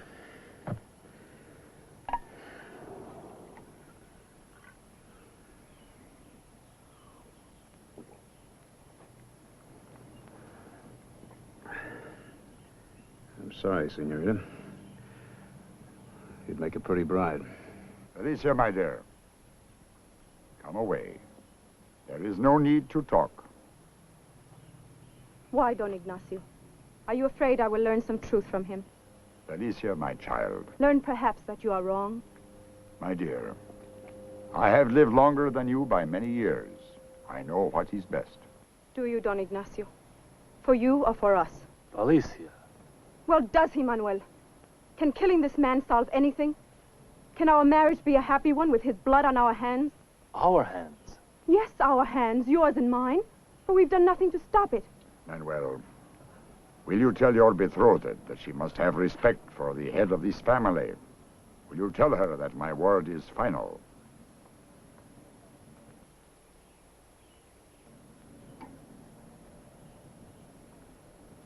Querida, he is my father. It will be as he says. Senor, dig.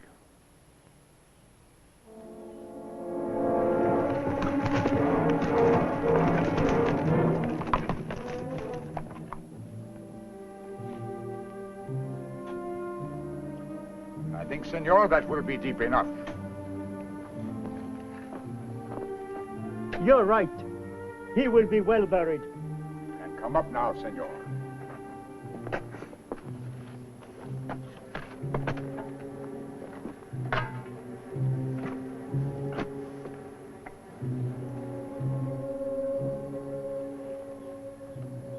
You would like something to eat?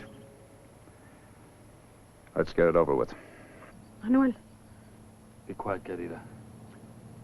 Perhaps then, senor, you would like to pray.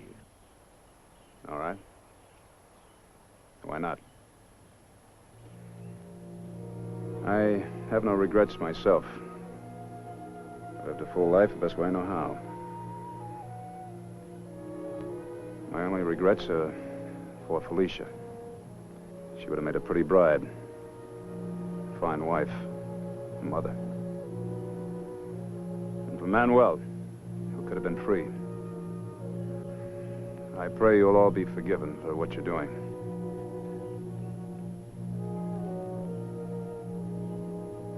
Now go ahead and do it. You aren't really going to kill him. You can't mean this. Felicia, there is nothing we can do. Are you going to let them kill him? An innocent man? A man of law? Who has only tried to help you? But you know what it is for. See. And because it is for me, it is for me to decide if you shall do it. No. Yes, I have a right to decide. Felicia. Senor, do you wish to know why the Americano died? No, girl, I say no. And I say yes. It was to avenge my honor that he killed. Felicia, you should not. You do not have to tell him. I will, Manuel. I will gladly tell him, and to the court if he wishes, to save his life and ours. How I made the mistake of leaving Manuel and Francisco in the restaurant and going into the street alone. How this man saw me and thought wrong things and caught me and dragged me behind a store. How only because Manuel and Francisco came looking for me was I saved from him. How Manuel fought him and had to either kill or be killed. The others, they came and saw him. And Manuel, because he was Mexicano, he was afraid and ran. If you will tell that to the judge in court, I'm sure that Manuel will be acquitted. I will. Oh, I will. No, you cannot tell to the world your shame. But I did nothing wrong. What shame? You know she is not to blame. Francisco! There is no need to kill him, I've told him. There is more need than ever. There is no help for it now that he knows. I will tell it. You will tell no one else. If you have no pride of your own, I have enough for both. Now get out of the way. Then you must kill me too. Manuel, I swear it. No, senorita. There's no need for that now. But, senor... It's all right. You tried. There is no time. What? One is giving the signal. It must be the posse. How far? That is important. How much time? One! How far?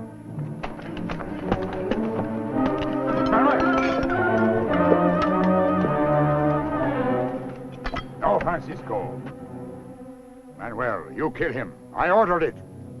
Manuel, if he dies, we will never marry. You know that. Be quiet, girl.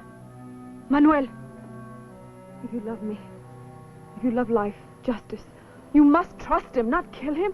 Kill him! All right, senor. We will do it your way. Come take the gun.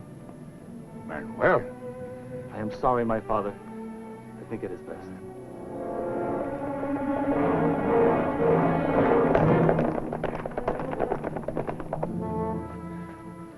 Patron, they are riding fast. Now it is too late for anything. Too late also for you to get away. Then we'll have to meet him head on. You, have you got a shotgun? Si, senor. Go get it, and any other guns you can find. You will trust us with guns, senor? Want to see Manuel die right here, strung up to that tree? Here, take this. Go and get inside the house. Come on. Let's go.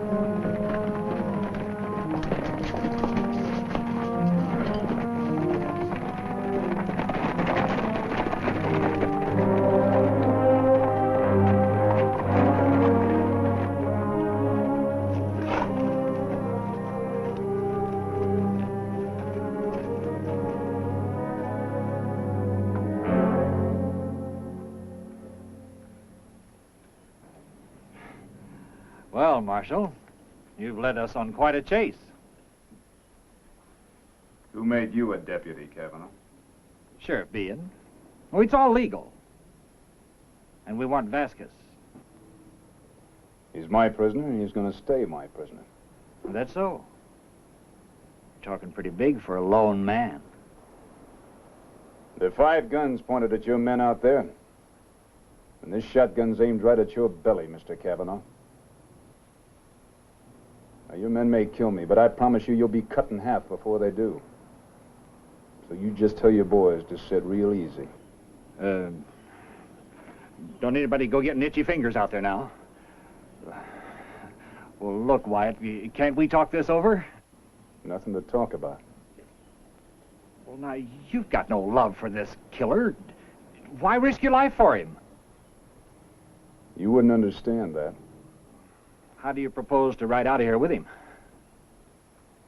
Don Ignacio, are you willing to die to save your son's life?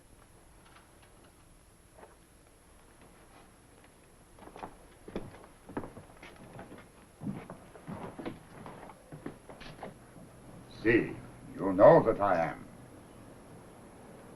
And suppose you take over this shotgun while Manuel and I ride. Senor, it will be a pleasure. Now, you take it easy there, Grandpa. Give us a 15-minute start. Anybody moves a muscle before that time, just pull the trigger. Si, senor. The horses are in back. Earp, you won't get away with this. Manuel, you ready? Ready. Papa. Go with God, my son. Gracias. And you, my friend. Hasta luego. See you in court.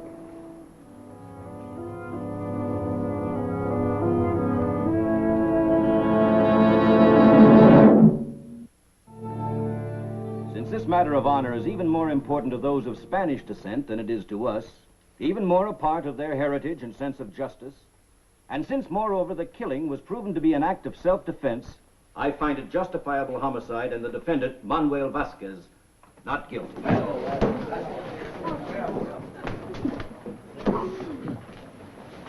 Senor, how can we ever thank you? You can thank me by inviting me to the wedding. You, senor, will be the guest of honor at the happiest fiesta in Arizona history. I want to be there. I'd like to kiss the bride.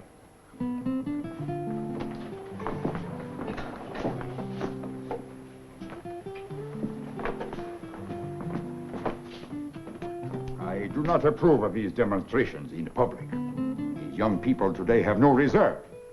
This is the bad influence of you Americanos. They may not have any reserve, but well, maybe they're happier. I think your son will turn out to be a fine man. Naturally. His wife will see to it. But I suppose, senor, I must apologize to you. You already have. When? When you took the shotgun.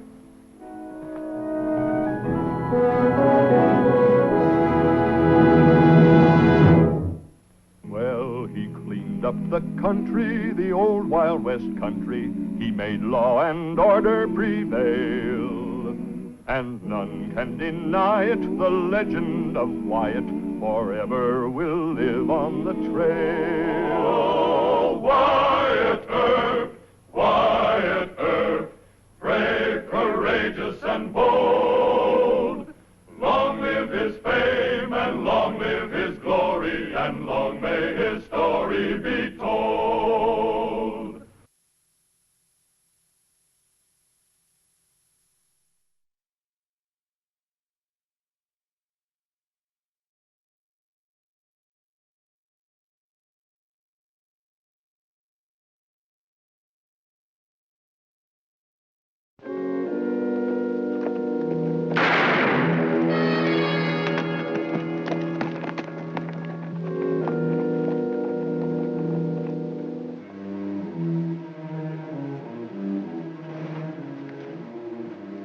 Look inside his hatband. Here it is. Arizona lottery ticket.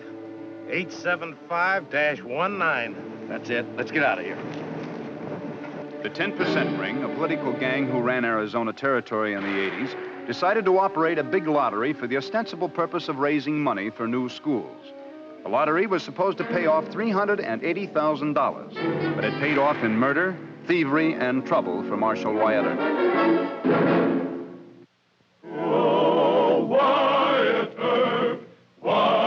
Earp, brave, courageous, and bold. Long live his fame, and long live his glory, and long may his story be told. The Life and Legend of Wyatt Earp, starring Hugh O'Brien.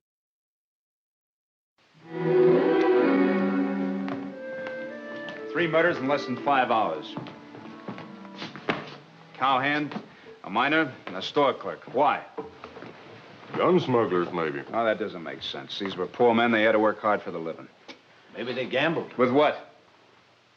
Did you ever see any of these? Arizona lottery, Deacon. Of course I've seen it. Why would they be killed for lottery tickets? They haven't even had the drawing yet. How do you know?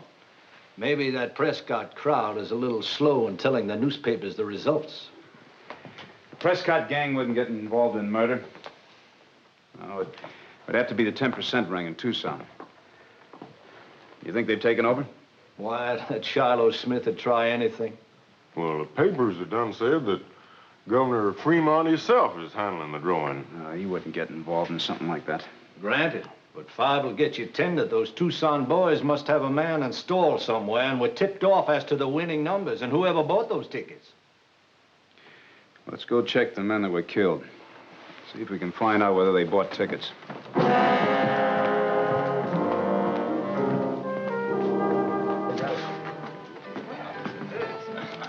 Big 8, loser.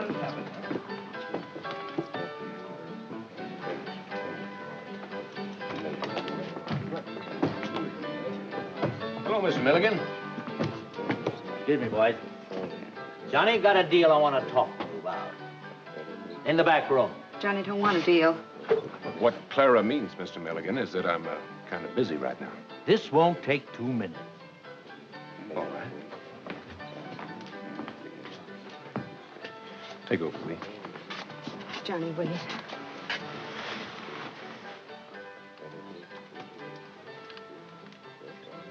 Johnny, take this. What's that for? You may need it, honey. Honey, I know Mr. Milligan. Johnny, please, take it. All right, all right. Now, you satisfied? Honey, be careful. All right. Yes, sir, Mr. Milligan. Now, Johnny, I'm not going to beat around the bush. Want to sell your lottery ticket? My lottery ticket? Well, you got one, ain't you?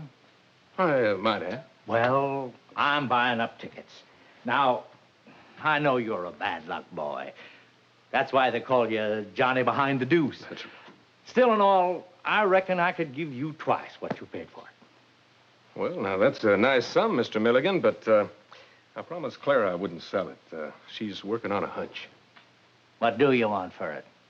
Well, I told you, Mr. Milligan, I can't sell it. I'm sorry. I'm sorry, too. I've got to have it. Well, hold on there. Why pick on me? Come on, hand it over. Well, I told you I can't. Why, you think...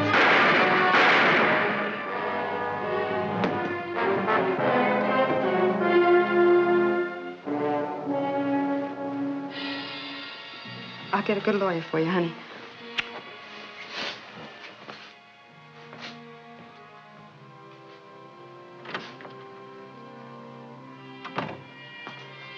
Just a minute, Miss Claire.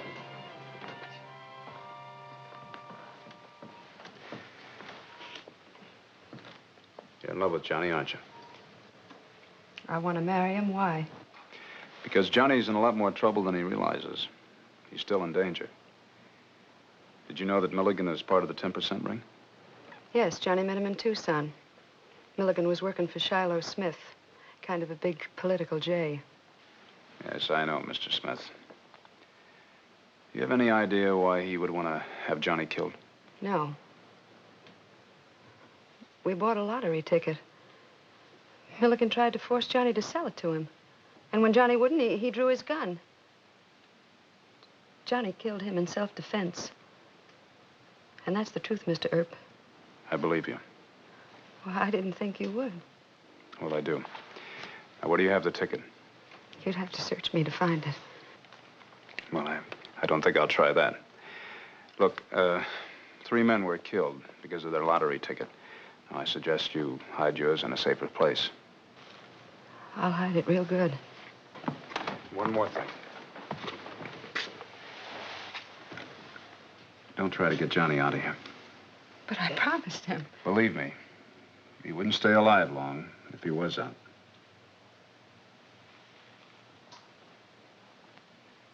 You're right, Mr. Earp. He would be safer in jail. All right. I'm going to have to leave town for a few days. Anybody ask you, you just tell them that Johnny's being held here for Milligan's shooting. That's all you know about it. I'm a clam. Thanks, Mr. Earp. Thanks very much.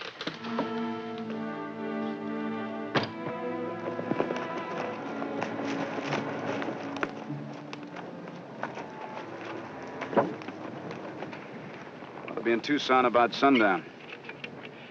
Think Shiloh Smith still got that list of winners in his office? I don't think he'd keep it any other place. I'm glad he doesn't know you. But you better leave that badge off and don't take your shotgun in. I vote that we put the pistols on Shiloh and force him to show us the list. No, I don't want him to see me. If he does see me, why, he'll know I'm onto his scheme and he'll try to cover up everything. I wish you'd let me handle it my own way. Now, let's go.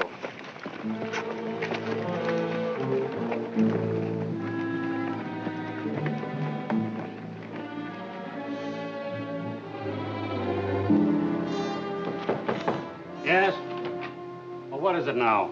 There's a big hayseed out there. Says he has to talk to you. Says it's important. All right, I'll see him. But don't let anyone else in. Close up and go on home. Yes? Mr. Smith will see you now, but only for a few minutes. Come in. Well, thank you kindly. Well, well, my friend. Now, what can I do for you? Well, sir, I've been cheated in that there lottery. You've been cheated? Yes, sir. I'm astonished. 5 tickets I bought them. All of them sure winners, too.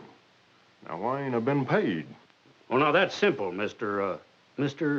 Jones. Ezra T. Jones. You see, Mr. Jones, the official drawing hasn't even been held yet. Well, that ain't the way I heard it. They tell me them winners was drawed over at Prescott several days ago. Who told you that? Well, the same fella that told me I had them winning tickets. He seen the list. Well, that's news to me. Oh, you're the high monkey monk around Tucson, ain't you? Looks to me like you ought to be able to get a hold of that list. If there is one, I might be able to. But the winning numbers will be announced in the newspapers, and there's no reason why you can't wait. Watch the doors. I'm going to search in first.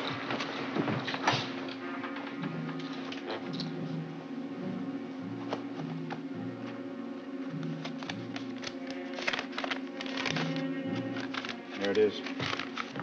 I'm going to copy down these names. Take the list and let's get out of here. No. I don't want him to know that whoever slugged him found this paper.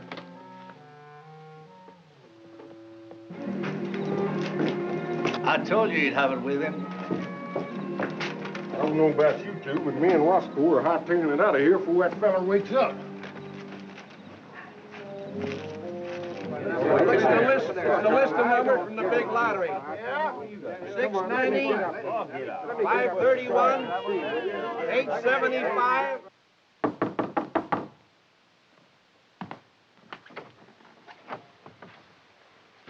Mr. Annings? Yes? My name's Marshall Earp. You're the assistant manager of the lottery, aren't you? Yes, I am. Come in, Marshal. Thank you. What can I do for you? Well, sir, you can tell me when you're going to pay off the local winners. Well, as soon as the money reaches the Tombstone Bank, tomorrow. I'm glad to hear that. Can you give me a list of the names of the winners? Well, the only list of names is of the original purchasers, and it's in Prescott. But I don't need it. You see, we don't pay by names. We have to pay by winning numbers. How's that? Well, lots of folks sell and resell their tickets, Marshal. It's a rule of the lottery to pay by number. I see. Well, I'll be at the bank tomorrow when you pay off. Glad to have you. Thank you.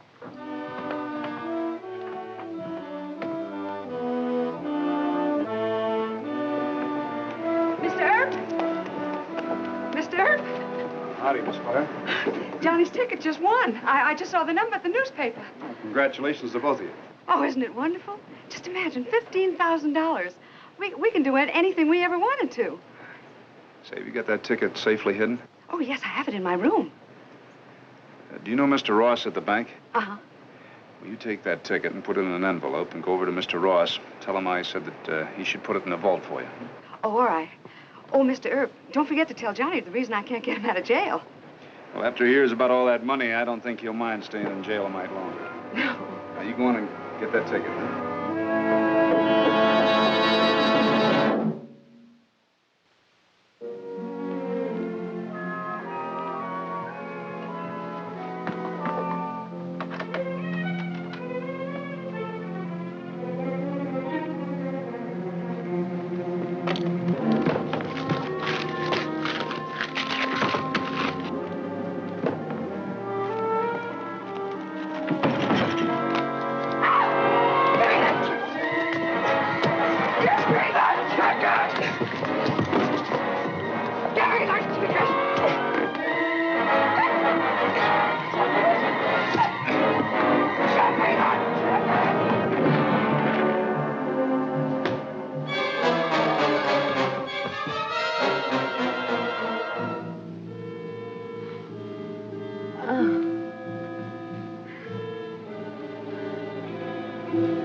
Who is it? It's a friend of yours, Mr. Smith. Just a minute, honey. Back up. Back up. I don't know you. What's the meaning of this? I want that lottery ticket that your man stole from my room. I don't know what you're talking about. You hand it over. Now give me that pop gun. You give me that ticket. I'll give you nothing.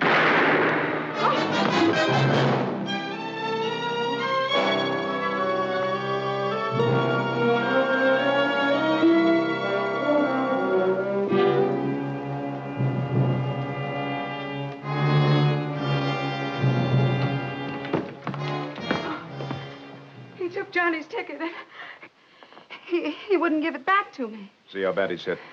Why don't you come to me first? There wasn't time. I thought he might have hit it or passed it on to someone else. Well, he's gonna live, I'm sorry to say. He's got hit in the shoulder. You take him on over to the hospital. Tell Dr. Goodfellow to keep this quiet. I don't want those other thieves scared off. You come with me.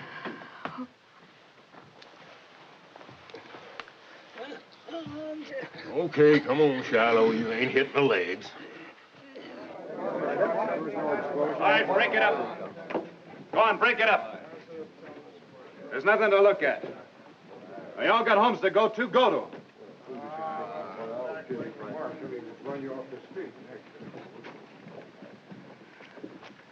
Look, I want you to stay alive, so I'm going to put you in jail. Any of your friends try to bail you out, you refuse. I want you to ask for protective custody, you understand? Yes, sir. I'll do whatever you say. Will I go to prison for shooting him? Well, that depends on Judge Spicer. Johnny will plead self-defense in shooting Milligan. I think you'll be cleared. But your only defense is to tell everything about Shiloh Smith and about the theft of that ticket. I intend to, Mr. Earp. Good. Look guess we're ready. You can open up the doors. But remember, Marshal, I'm not responsible for what you do. I'll take full responsibility. Well, it's about time you opened this door. Morning, Gibbs. 69073, $100. Well, you did all right, too. I hear the winner. Look at that. 53118. Real easy money. Thanks. $250. Give it to me. Thank you. Marshal Earp, I'll buy you a 5-gallon can of milk. Thank you, Ethan. You're welcome. Hello, Doc. 115-8. Oh. $5,000.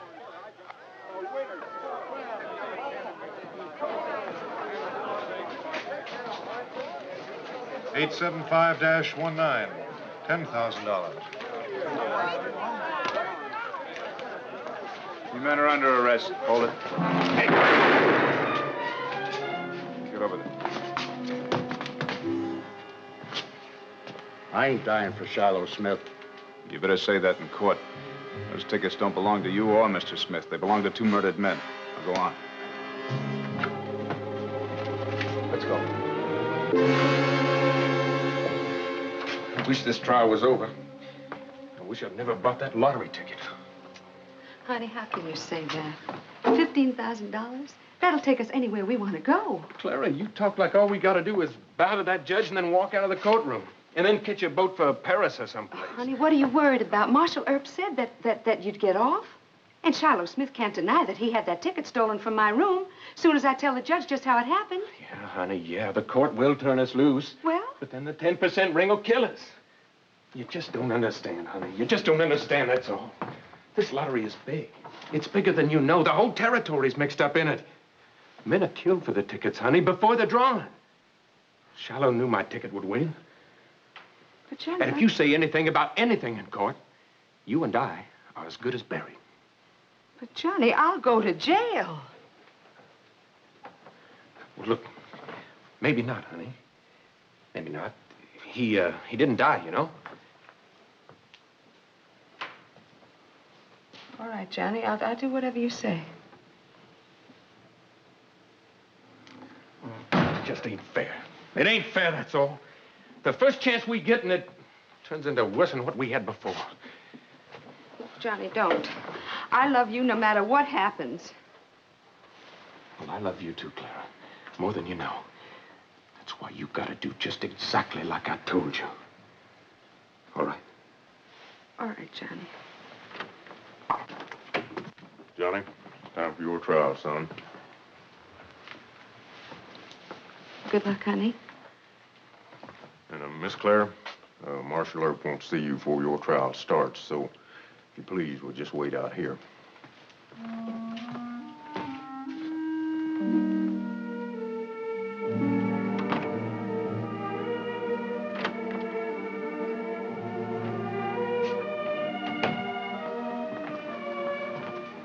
Sit down, won't you?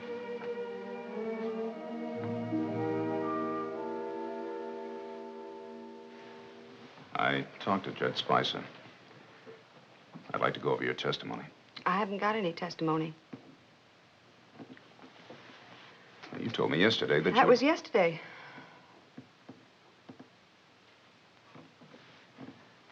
Somebody threatened you?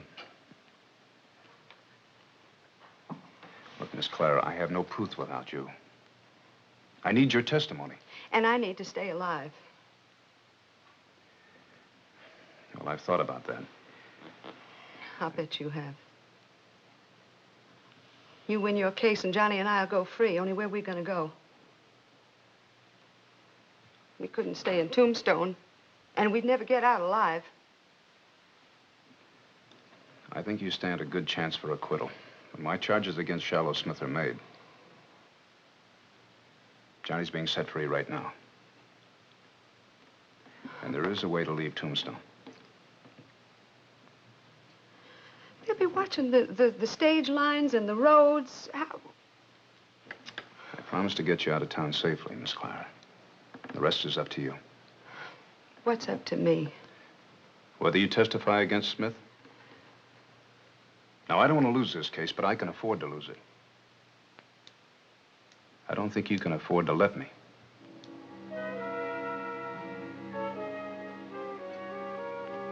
It's time you were in court.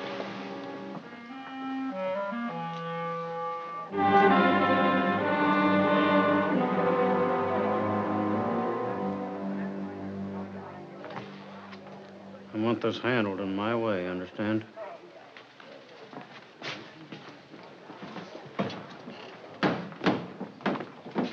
If the court please, Your Honor. Proceed. I represent Mr. Smith, the complaining witness. He does not wish to press charges against Miss Nelson. I see. Marshal Earp? Yes, sir. Mr. Smith has dismissed his charges. Now, are there any other witnesses to Miss Nelson's alleged assault with a deadly weapon? No, sir. Very well. This court rules for dismissal. Your Honor? Yes? Even though the complaining witness against Miss Nelson does not wish to press charges, she is my principal witness and has knowledge of facts. Therefore, I ask the court to hear her testimony. Miss Nelson, you will take the stand, please.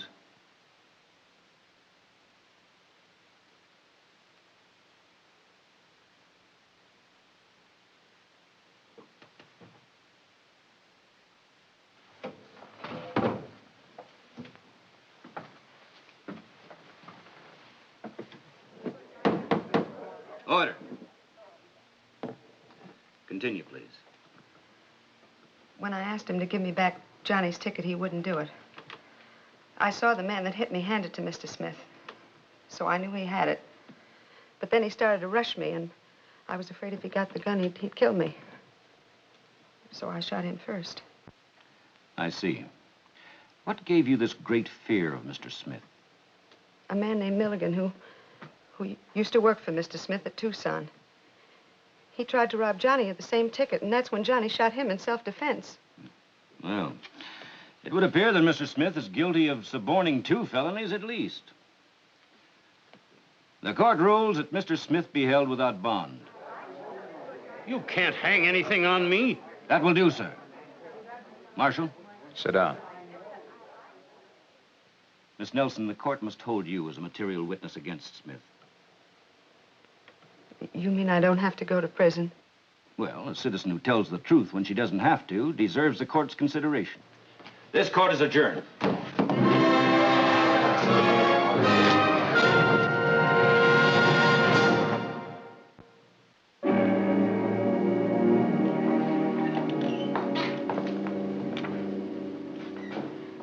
Thank you, Miss Clara, for all your help. And for having faith that I'd think of a way of getting you out of town safely. Shiloh Smith would have never been convicted otherwise. She was a lot smarter than me, Marshal. I was dead sure they'd kill us. Well, they didn't. We'll be free now. Thanks, Marshal. I guess sometimes people just have to trust each other. Sometimes they do. Come on. What's your head? Now, don't make a sound until you get outside of town. The hearse won't talk if you don't. All right. Thanks. Thank you, Marshal. Walk 'em slow until you're way outside town.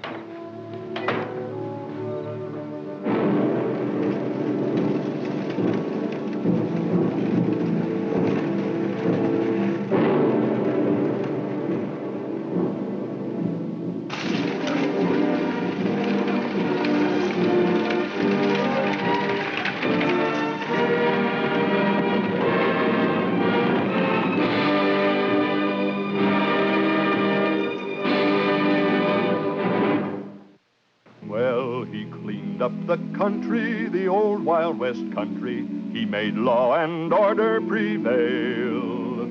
And none can deny it, the legend of Wyatt forever will live on the trail. Oh, Wyatt Earp, brave, courageous, and bold. Long live his fame, and long live his glory, and long may his story be told.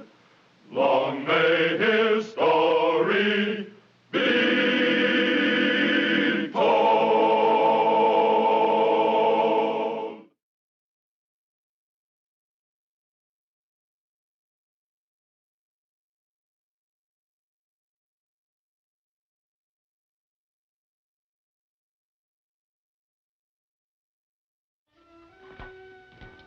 Here's the grub you ordered, Marshal. Oh, thanks, Mike. What do I owe you? With your breakfast, $6. All right.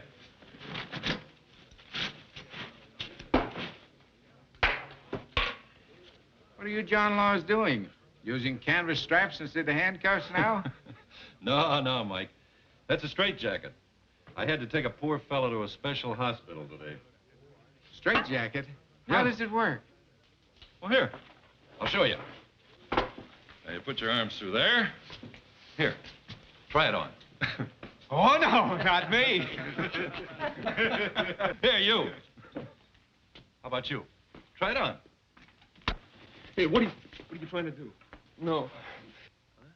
Here, try it on. That's right. No, take it off. Now let me loose! Hey, easy, friend. I didn't mean no harm. You ain't putting me in no special hospital.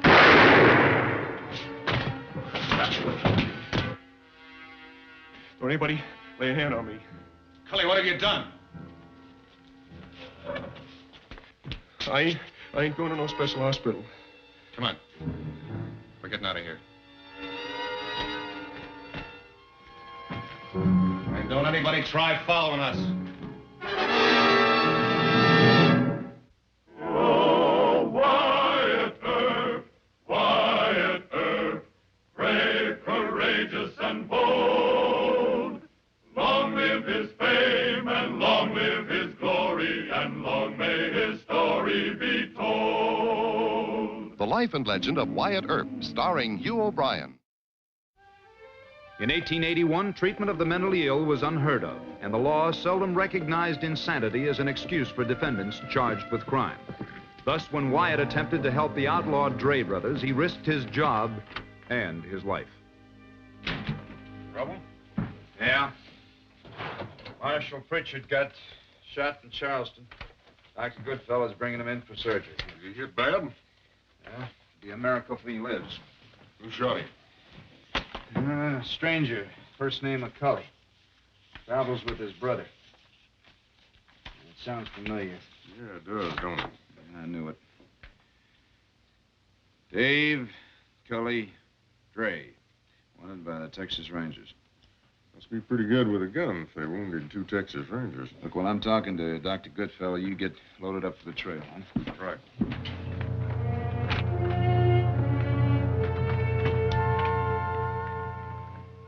Wyatt? How's Marshal Pritchard? Critical. Is he conscious? Off and on. Did you, see this Cully Dre shoot him? It was incredible. Happened just like that. In my opinion, this man, Cully Dre, is unbalanced. You mean he's, insane?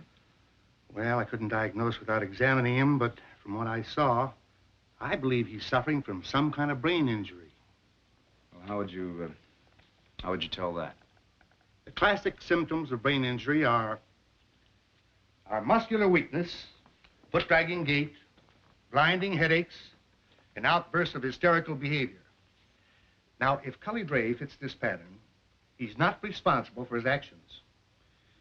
Yeah, but in the eyes of the law, he's considered a criminal. Yes, and it's wrong. That's the tragedy with cases of this type. He probably doesn't even remember shooting Pritchard. Can he be cured? Well, possibly with surgery.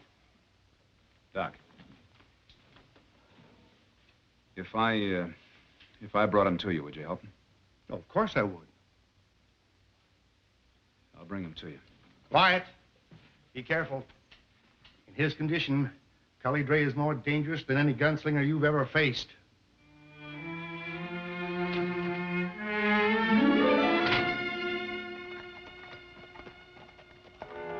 You ain't tricking me, John Law. I'm gonna fill you full of lead. Dave. We're safe now, just you and me. Here.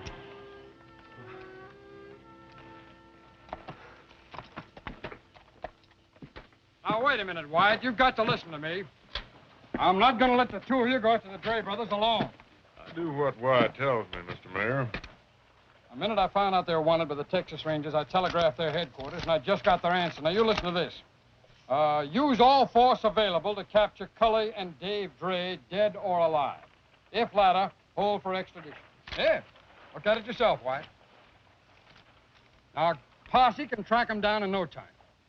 The last report had him heading for the Dragoon Mountains. You know what that region's like? They could spot a posse a mile away. Cully Dre is no ordinary gunslinger, White. He's not a rational man. And that brother of his, he'll stop at nothing to help him. Well, I am banking on just that. Before there's any more bloodshed, I want to try talking them out. Talking them out? Well, they're not going to listen to you. Dr. Goodfellow says that Cully Dre needs medical attention. He thinks he can cure him. Well, maybe so. Maybe so, providing you have a chance to take him alive. Look, unless I am forced to, I don't want to have to shoot down a man who's so sick that he doesn't know what he's doing. Here. Wyatt, will you listen to me? It's too risky. Now cover yourself with a posse. With a posse, the letter's going to start flying for sure. And what would that prove? It needn't prove anything, Wyatt. It's your duty to uphold the laws, not make them. Well, it's about time the law recognized what makes a man start shooting without reason. Now, if I can't talk the Dre brothers out, the posse's welcome to shoot him out.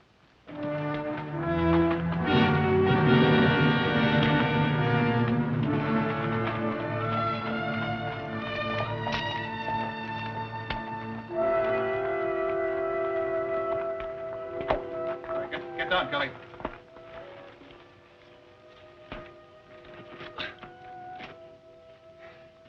Why are we on the run this time? What happened? You shot a U.S. Marshal at Charleston. John Law? Why? Did I hurt him bad? No time to find out. Come on, let's get in the cave. No, Dave. What's the matter now? No, we'll get cornered in there. We must never get cornered. Come on, we gotta get out of sight. Can you hear what I'm saying? Yeah, but I don't see it too good. My eyes fog up on me. You don't have to see, just listen. The law is after us. There'll be a posse. We gotta get inside the cave. It's safe there. No, it's dark in there. I don't like the dark. Now quit it. What kind of talk is that for a grown man? It's darker all the time. You need sleep. Here. Take a swig of this. It'll stop the headache.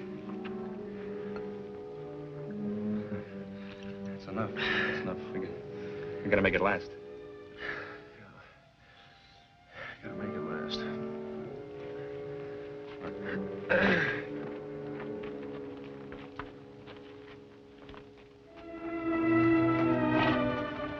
Trail's still fresh. Passed by here about an hour ago. We'd like to find them before sundown. Let me go!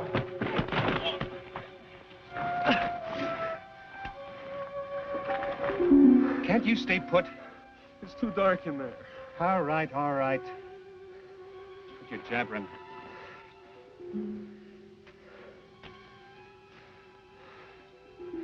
You can sleep out here. Don't leave me, Dave. You're the only one I can trust. Huh?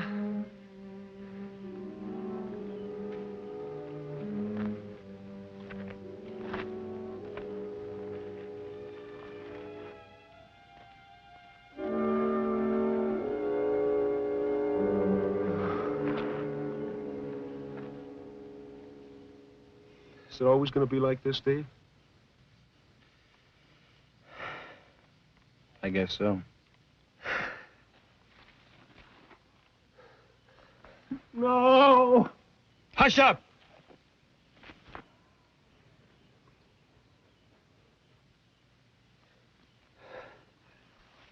Thinking bad things.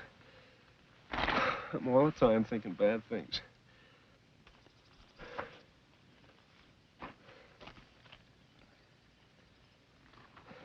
Let's think good things, Cully. Think of Mom and Pop and you and me sitting around the house after supper. Mom? Yeah, that's right, Mom. Remember how she used to sing songs to you? Remember?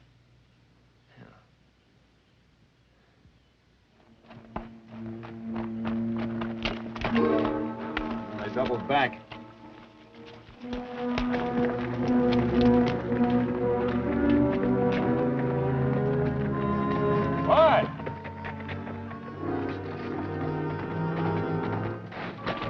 Horse tracks lead off here.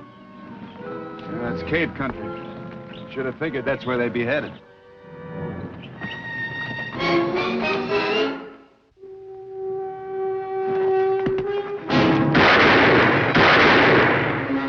What'd you do that for? I heard something.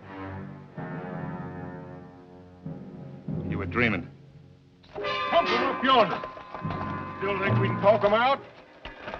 We can try. They'll pick us off like pigeons. Hey, look. I told you I heard somebody.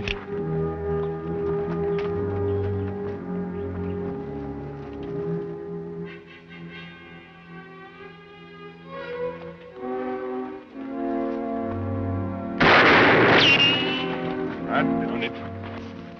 Hold your fire. Dre? Dave Dre, I want to talk to you. Let's see you drop your guns first. Fair enough.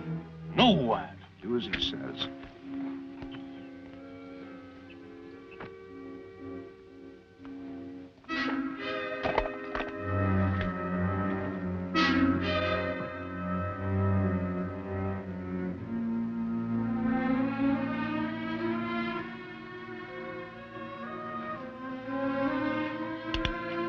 Hold it. That's far enough. Where's your posse hiding? No posse. They're John Laws, Dave. Don't trust them. I said hold it. All right, come up slow. I'm Marshal Wyatt Earp, Tombstone. This is my deputy, Mr. Gibbs. That's far enough. I've heard of you in Texas, Earp. I'm seeing double, Dave. How many John Laws are there? 2. Oh, I'm dizzy. My head hurts. That's the way Dr. Goodfellow said it would be. Who's Dr. Goodfellow? He saw the shooting in Charleston, said it didn't make any sense. Cully drinks too much.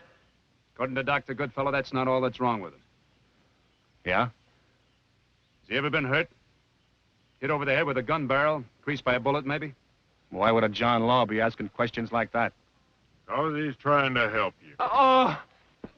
Cully, that's all right. Just take it easy. He's got a leg cramp from riding so far. How'd he get that scar on his head? I ain't saying. Dave, your brother's sick. Unless he has a doctor's care, he's going to get worse. You're making this up. Dr. Goodfellow thinks that he can cure Cully. Give him a chance and come back with us. To Tombstone? You think I'm fool enough to fall for a trick like that? You'll be a bigger fool trying to take care of your brother by yourself. I'll manage. No, you won't be able to control him. And the longer you wait, the worse it's going to get. No! It's been like this ever since we left Texas. Up until then, the law had no cause to bother with us.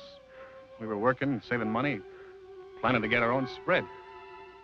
You want to tell me how he got that scar? A bullet from one of the Rangers creased him. You shot up a town in Texas, didn't you? You know how cowboys are on payday, out for a good time. Cully was just hurrahing up and down the main street, shooting in the air. He didn't mean no harm. Next thing I knew, the Rangers was slinging lead.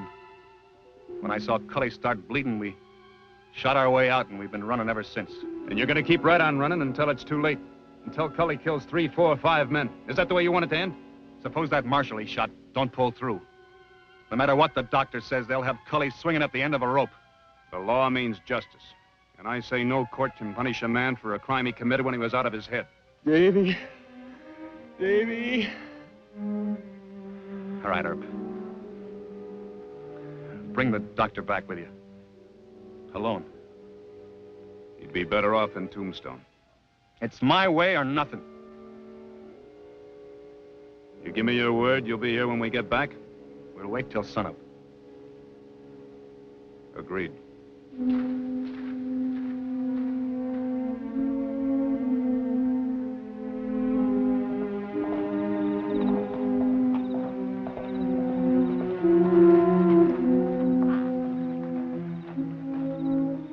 water the horses. I'll go talk to Dr. Goodfellow.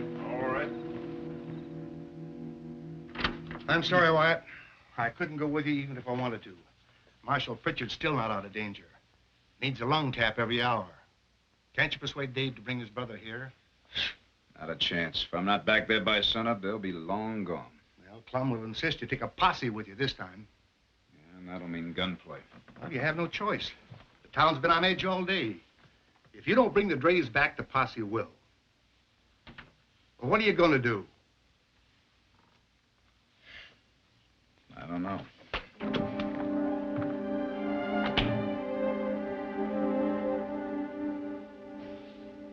Wyatt, I've defended you a dozen times when people thought you'd gone soft on criminals, but I cannot defend you this time. I'm real sorry. Now, you're not sorry.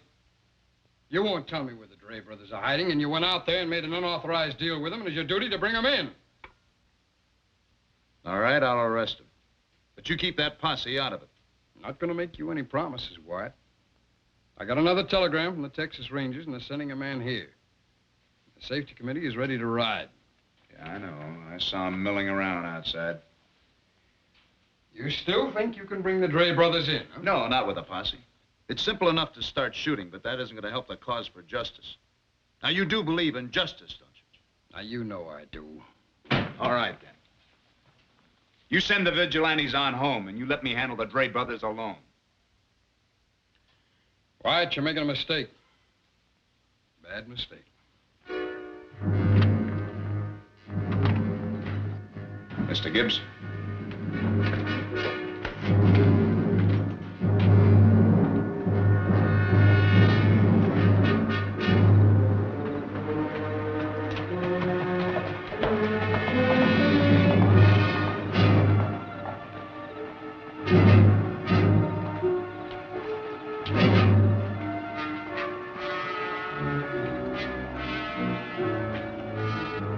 Stage driver told me that he saw Marshal Earp and Deputy Gibbs riding out of the west side of the lagoons just about sundown.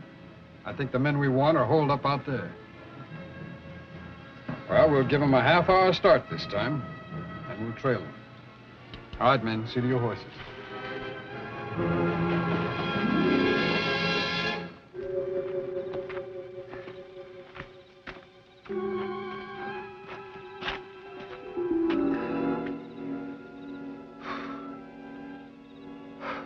I got an awful headache, Dave. Wyatt Earp promised to bring you a doctor to give you some help. I don't know about those doctors. They may put me in one of them jackets. We wait till sunup. If Earp don't show, we ride. Let's ride right away. No, I gave my word. But what if he brings a posse? Look, don't let him take me away, Davey. Don't let him take me.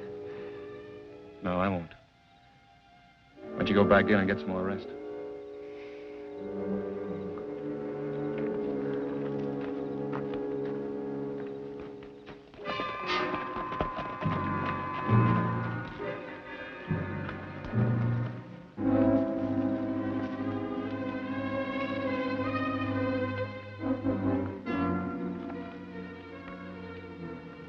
Dave Dre! That you, Earp? Yes. Leave your guns like you've done before. You heard it, Mr. Gibbs. I still don't like it.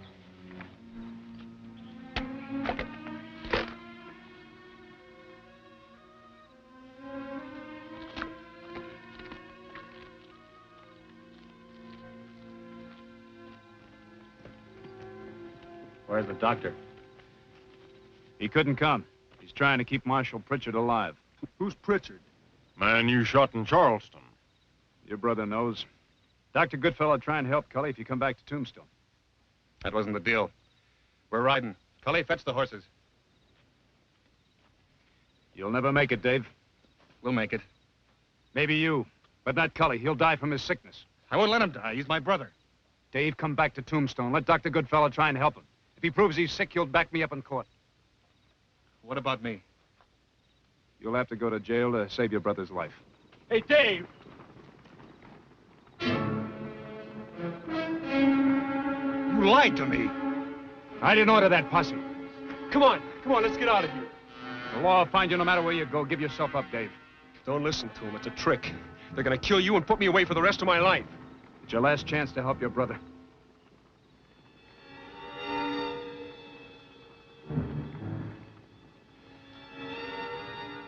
The marshal was right, Cully. Oh, Dave. They're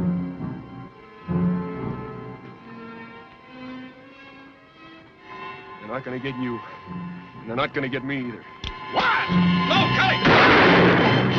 Dave!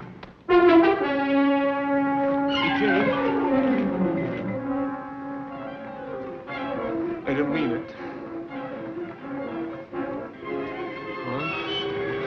Mom? Dave's hurt. He's hurt bad. Hold your fire! Take care of him. I'll get close.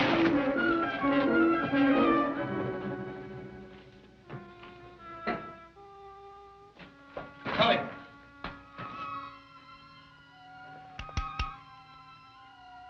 Cully? We're taking Dave to a doctor. You want to help him, don't you?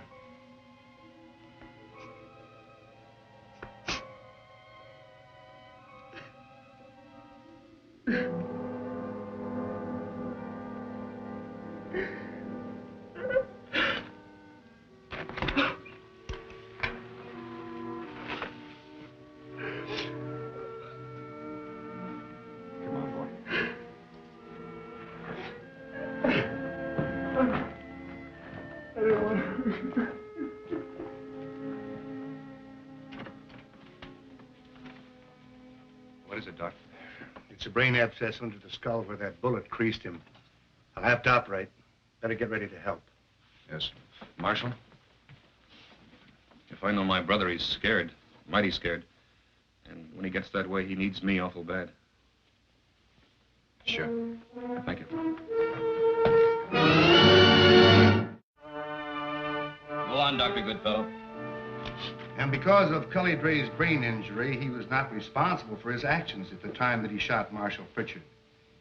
In addition to my own testimony, Marshal Pritchard has given me a signed statement in Cully Dre's behalf. He feels that he himself was responsible for what happened. He terrified Cully when he put that straitjacket on him. If he hadn't, there'd have been no shooting. Thank you, Dr. Goodfellow.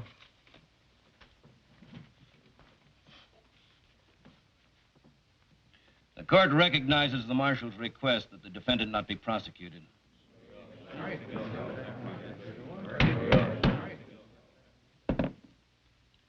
Dave and Cully Dre will approach the stand, please.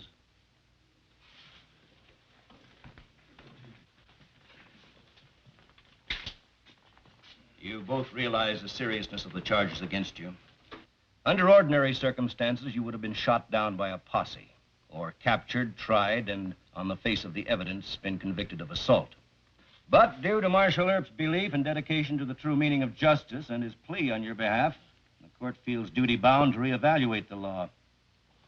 It is the court's opinion that the law has no right to prosecute a man who mentally is not responsible for his actions.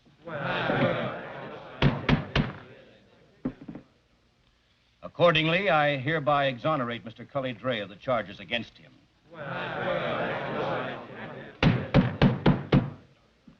A decision, I might add, that is unprecedented in Arizona territory.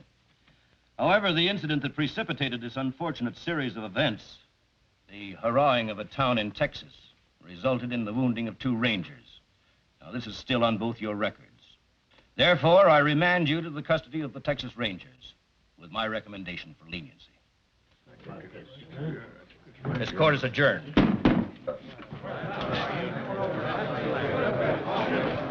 Marshal?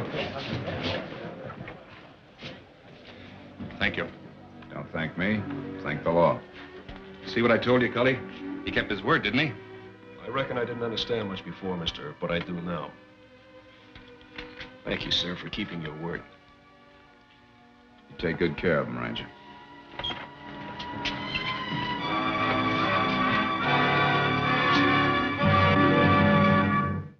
Well, he cleaned up the country, the old Wild West country. He made law and order prevail. And none can deny it, the legend of Wyatt forever will live on the trail. Oh, Wyatt Earp, brave, courageous, and bold. Long live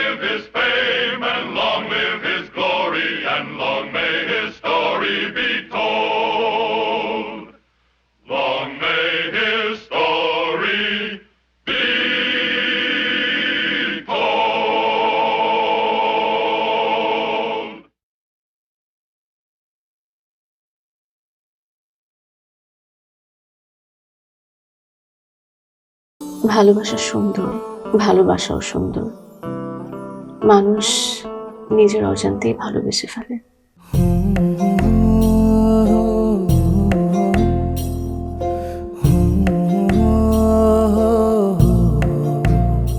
আমারও মনে হয় কি জানেন, আপনার মতো জানাশোনা কাউকে না আমার বিয়ে করা উচিত। এটা কি উপলক্ষে? ম্যাডাম, ফুলটা গ্রহণ করুন, তারপরে বলতেছি। ভোটার আইডি কার্ডে যার স্বাক্ষরের জায়গায় টিপসই দেয়, এখানে কেউ ডাক্তার। এই দুইজনের মধ্যে যে আগে ম্যাডামের মন জয় করতে পারবে, ম্যাডাম তার। একদিন না দেখলে তোমায় বন্ধু আন্ধার লাগে সব, তোমার এই প্রেমে এমনই টান। রোগীদের তো ডক্টরের কাছে আসলে ব্যথা কমে যায়, আপনি তো উল্টো হলো কেন? আপনি কি একটু উল্টা? তোমায় ছাড়িয়া যাব মরিয়া, তোমায় ছাড়িয়া যাব মরিয়া, যেও না বন্ধু আমার ভুলিয়া ভুলিয়া। আমার মনে হয় আমার সমস্যা কপালে। ম্যাডাম আমার কপালে নেই, আমার কপালে আছে দাগ।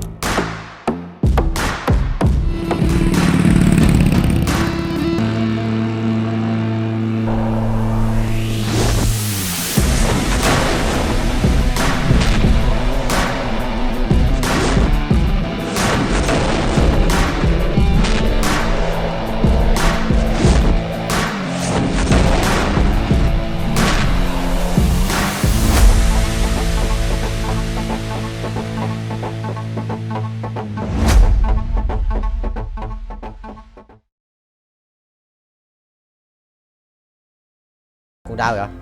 Cho sửa càng mày đi anh chị lắm. Đừng nhặt nhầm đồ, đừng nhặt nhầm đồ, đừng nhặt nhầm đồ, đừng nhặt nhầm đồ. Xong.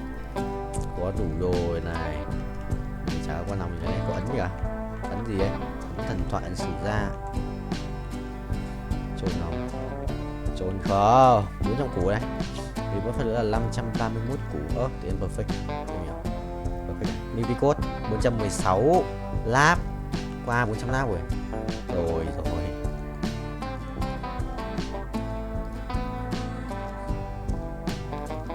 Pháp rồi xong này. Đi lao. Và này còn đồ đéo nữa.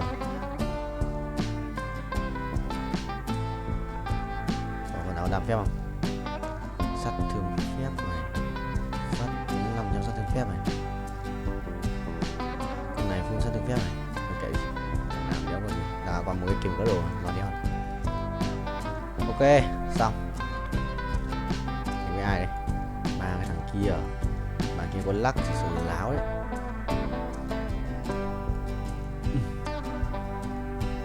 Bạn kia có quả lắc thì đéo dấu ấy. 500 củ thiếu 30 triệu nữa. Thiếu 26 triệu. Mốt nữa thì sẽ được là đủ tiền để request phát nữa. Nên 6.6 thôi. 6.4 nhỉ, cái mất rồi. Nhưng mà là tầm 6 chấm hơn. Yes. Mày A2 nữa là xong. A2 nữa là xong game. Ui rê. Hỏng ấy, hỏng đấy. Ui tí cút đánh bóng ạ. Bóng thằng nào ấy. Hộ cái đi. Thằng bốc lửa. Gì tí thua. Chi mình cầm bóng nó tí cút.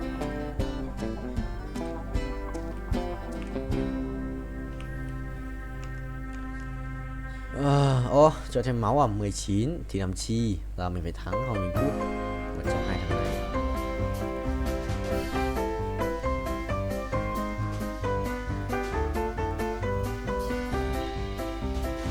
Được.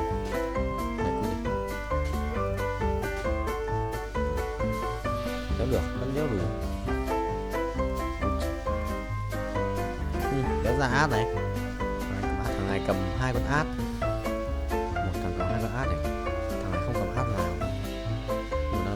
Đeo giết nó rồi, nó 5 máu rồi, bây giờ thì 15.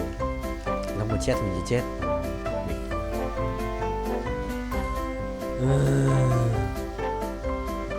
Cái thằng này con lắc và bắn phát cho gần con át một chắc cút. Nó cầm át rồi nhưng mà nếu là át nhở, cũng mất 4 con mà. Chúng tao, nó một bắn lỏ lắm. bảo mà vẫn lỏ nét còn bị xì bị hết tung nữa trốn.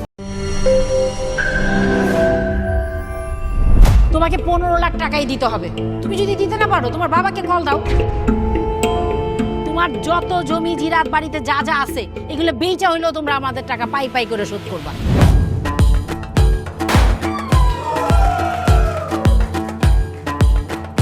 একটা ব্যাপার কি খেয়াল করছো? শহরে কিন্তু দুইটা রূপ, রাতের এক রূপ, দিনের আর এক রূপ। বেঁধেছি ঘর হৃদয়ের পর গাঢ় সবুজ ওই গহীন বনে। আরে ব্রো, সবসময় চিল থাকতে হবে, কিচ্ছু মাথায় নেওয়া যাবে না। ভালোবাসা হচ্ছে একজন আরেকজনের উপর ভরসা করে, একজন আরেকজনের হাতের উপর হাত রেখে এই জীবনটা কাটিয়ে দেয়। কিছু মানুষ এই রাত জেগে থাকে আর টাকার বিনিময়ে সুখ খোঁজে। বসুন। এখন তো সিরিয়াস হওয়া উচিত, তাই না? আমি তো কোথাও যাচ্ছি না পার্টি করতে। তুমি কেন যাচ্ছ? কেন বন্ধ করতে পারতেছো না বলো তো?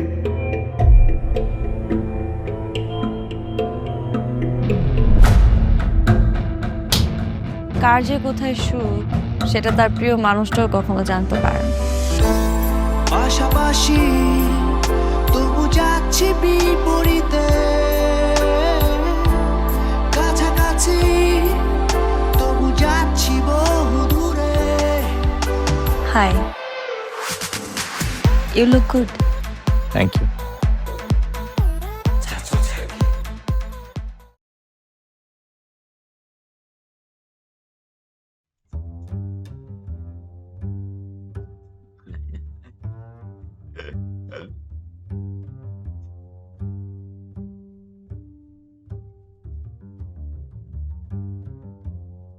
Đủ Thanh Hóa à? Được không?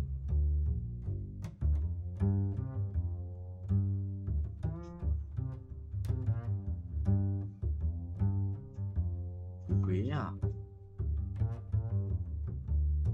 Nên mình độc lui ơi.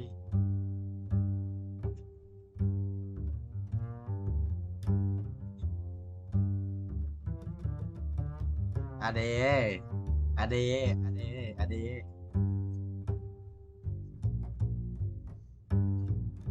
Còn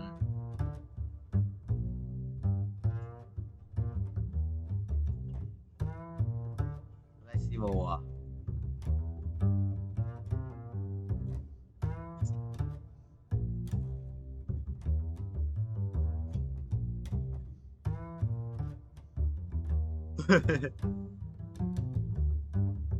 Kêu Queen ra chim của anh và xem kêu được Queen này. Bye bye anh em nhé. Đấy, hay giờ là hay ra chim á. Chỉ vậy. Rồi nói sai đâu, ra cái chim này.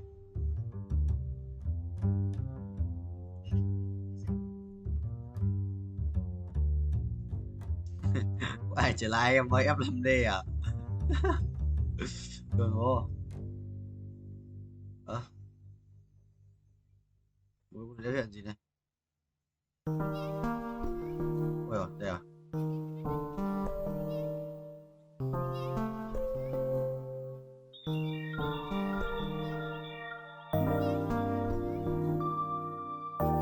Không quay không vậy? Căng cửa. Quay rồi, quay. Rửa anh sao nào xí này? Đấy, có hiện rồi. Rửa đấy nhỉ? Rửa đấy. Đúng rồi.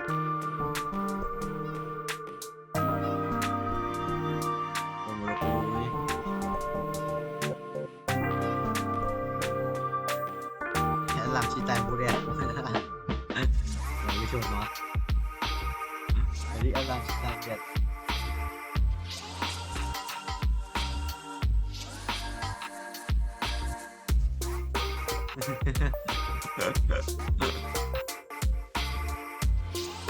Ủa chim làm BD à?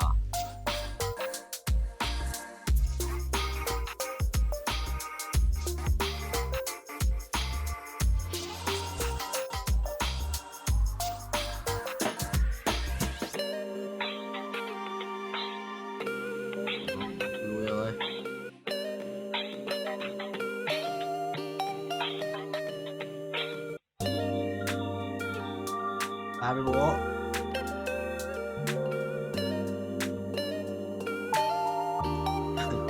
Bố Bỏ là trách cái kia ấy. Một có trách.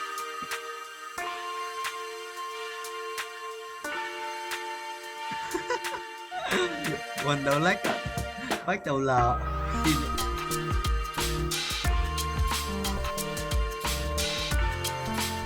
Này cái chuột nó rồi. Để sao này? Lát lát đi.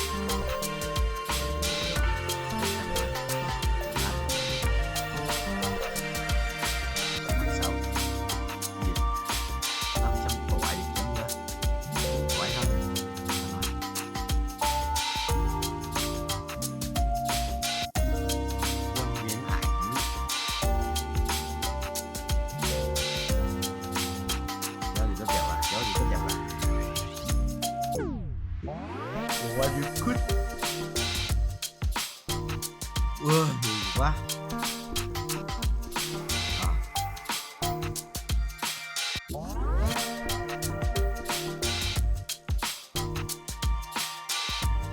Ui.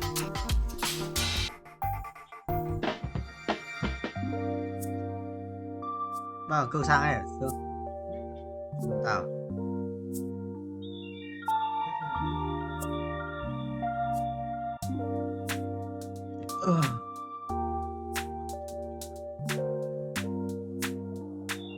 Đây rồi. Ôi, ôi, xịn hơn. Ui. Về đấy nhờ, về đấy nhờ. Về đấy, mày xong. Hai đồ ngoan.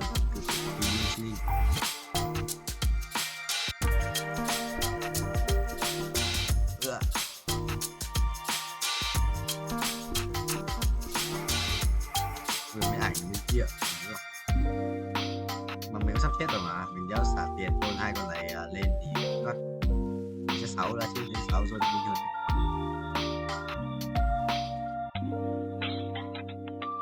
Đồ mà đéo có á. Đéo hiểu cái gì đang xảy ra. Mù đéo chết cơ. Mù đéo chết à? Phải vậy. Mù dây chuyền tự lực và giáp siêu linh ạ. Trồn đéo chịu. Bất tử à? Con này mà lên ông 3 là bất tử đấy. Cùng chung à? Dây chuyền tự lực và giáp siêu linh à? Có tiền nhỉ? Rồi, lại có đồ à? 3 đồ ăn rồi. Nhớ được không?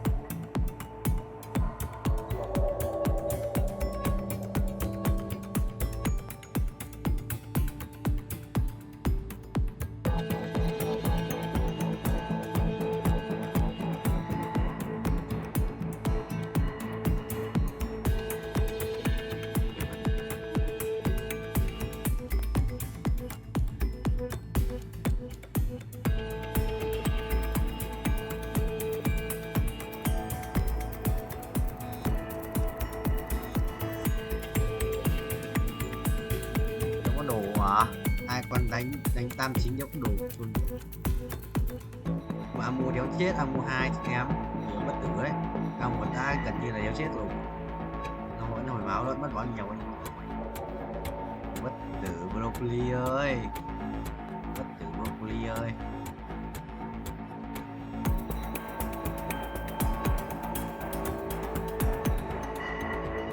Đây mày chào.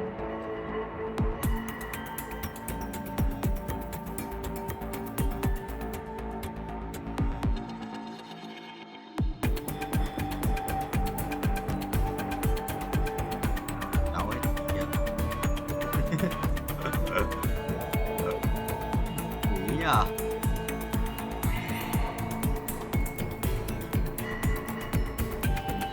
Biết không? Mày thích biết không? Mày thích biết không? Mày thích biết không? Mày biết.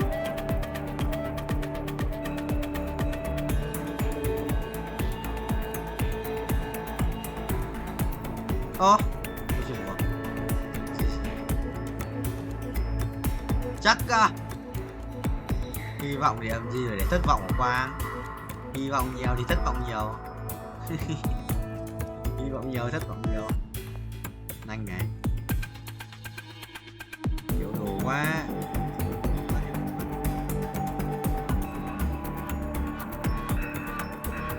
Ác quỷ nhất. Ác thấy. Hồi máu nhá. Máu này. Hồi máu.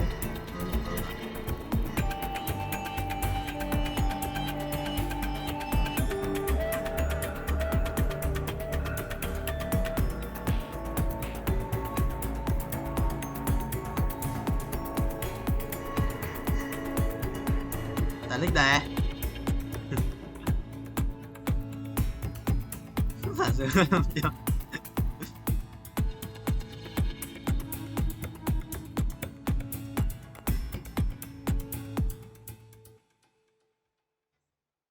Này rất bận. Thôi thì anh chúc em thành công trên con đường học vấn à? Anh chúc em thành công trên con đường học vấn à?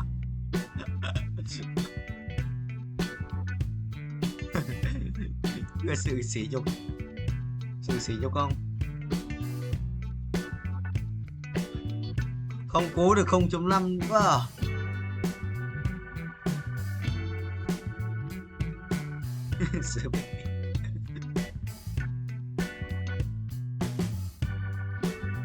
Muốn nhung không là min rồi. Đấy, con nói trả lời được là muốn nhung không rồi. Quý đâu mà trả lời được vẫn được 2 chấm với 3 chấm. Hay lắm rồi, hay lắm, 5 chấm. Vừa anh à.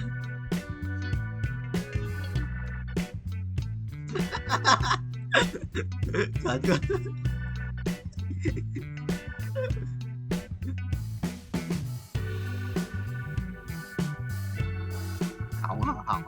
Hỏng à Phú.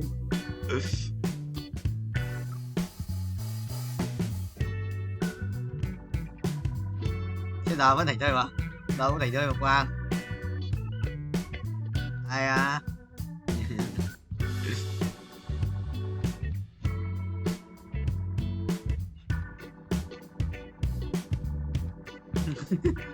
Sự thật thì vẫn là sự thật à?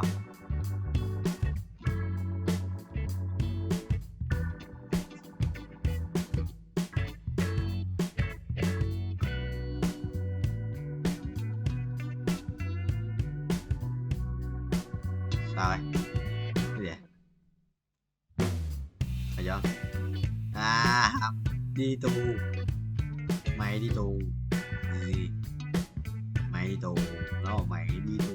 Rồi xong rồi phải ông anh bất tử rồi. Ông mua hồi bao nhiêu máu ấy? Chắc mày chưa trả tiền đi.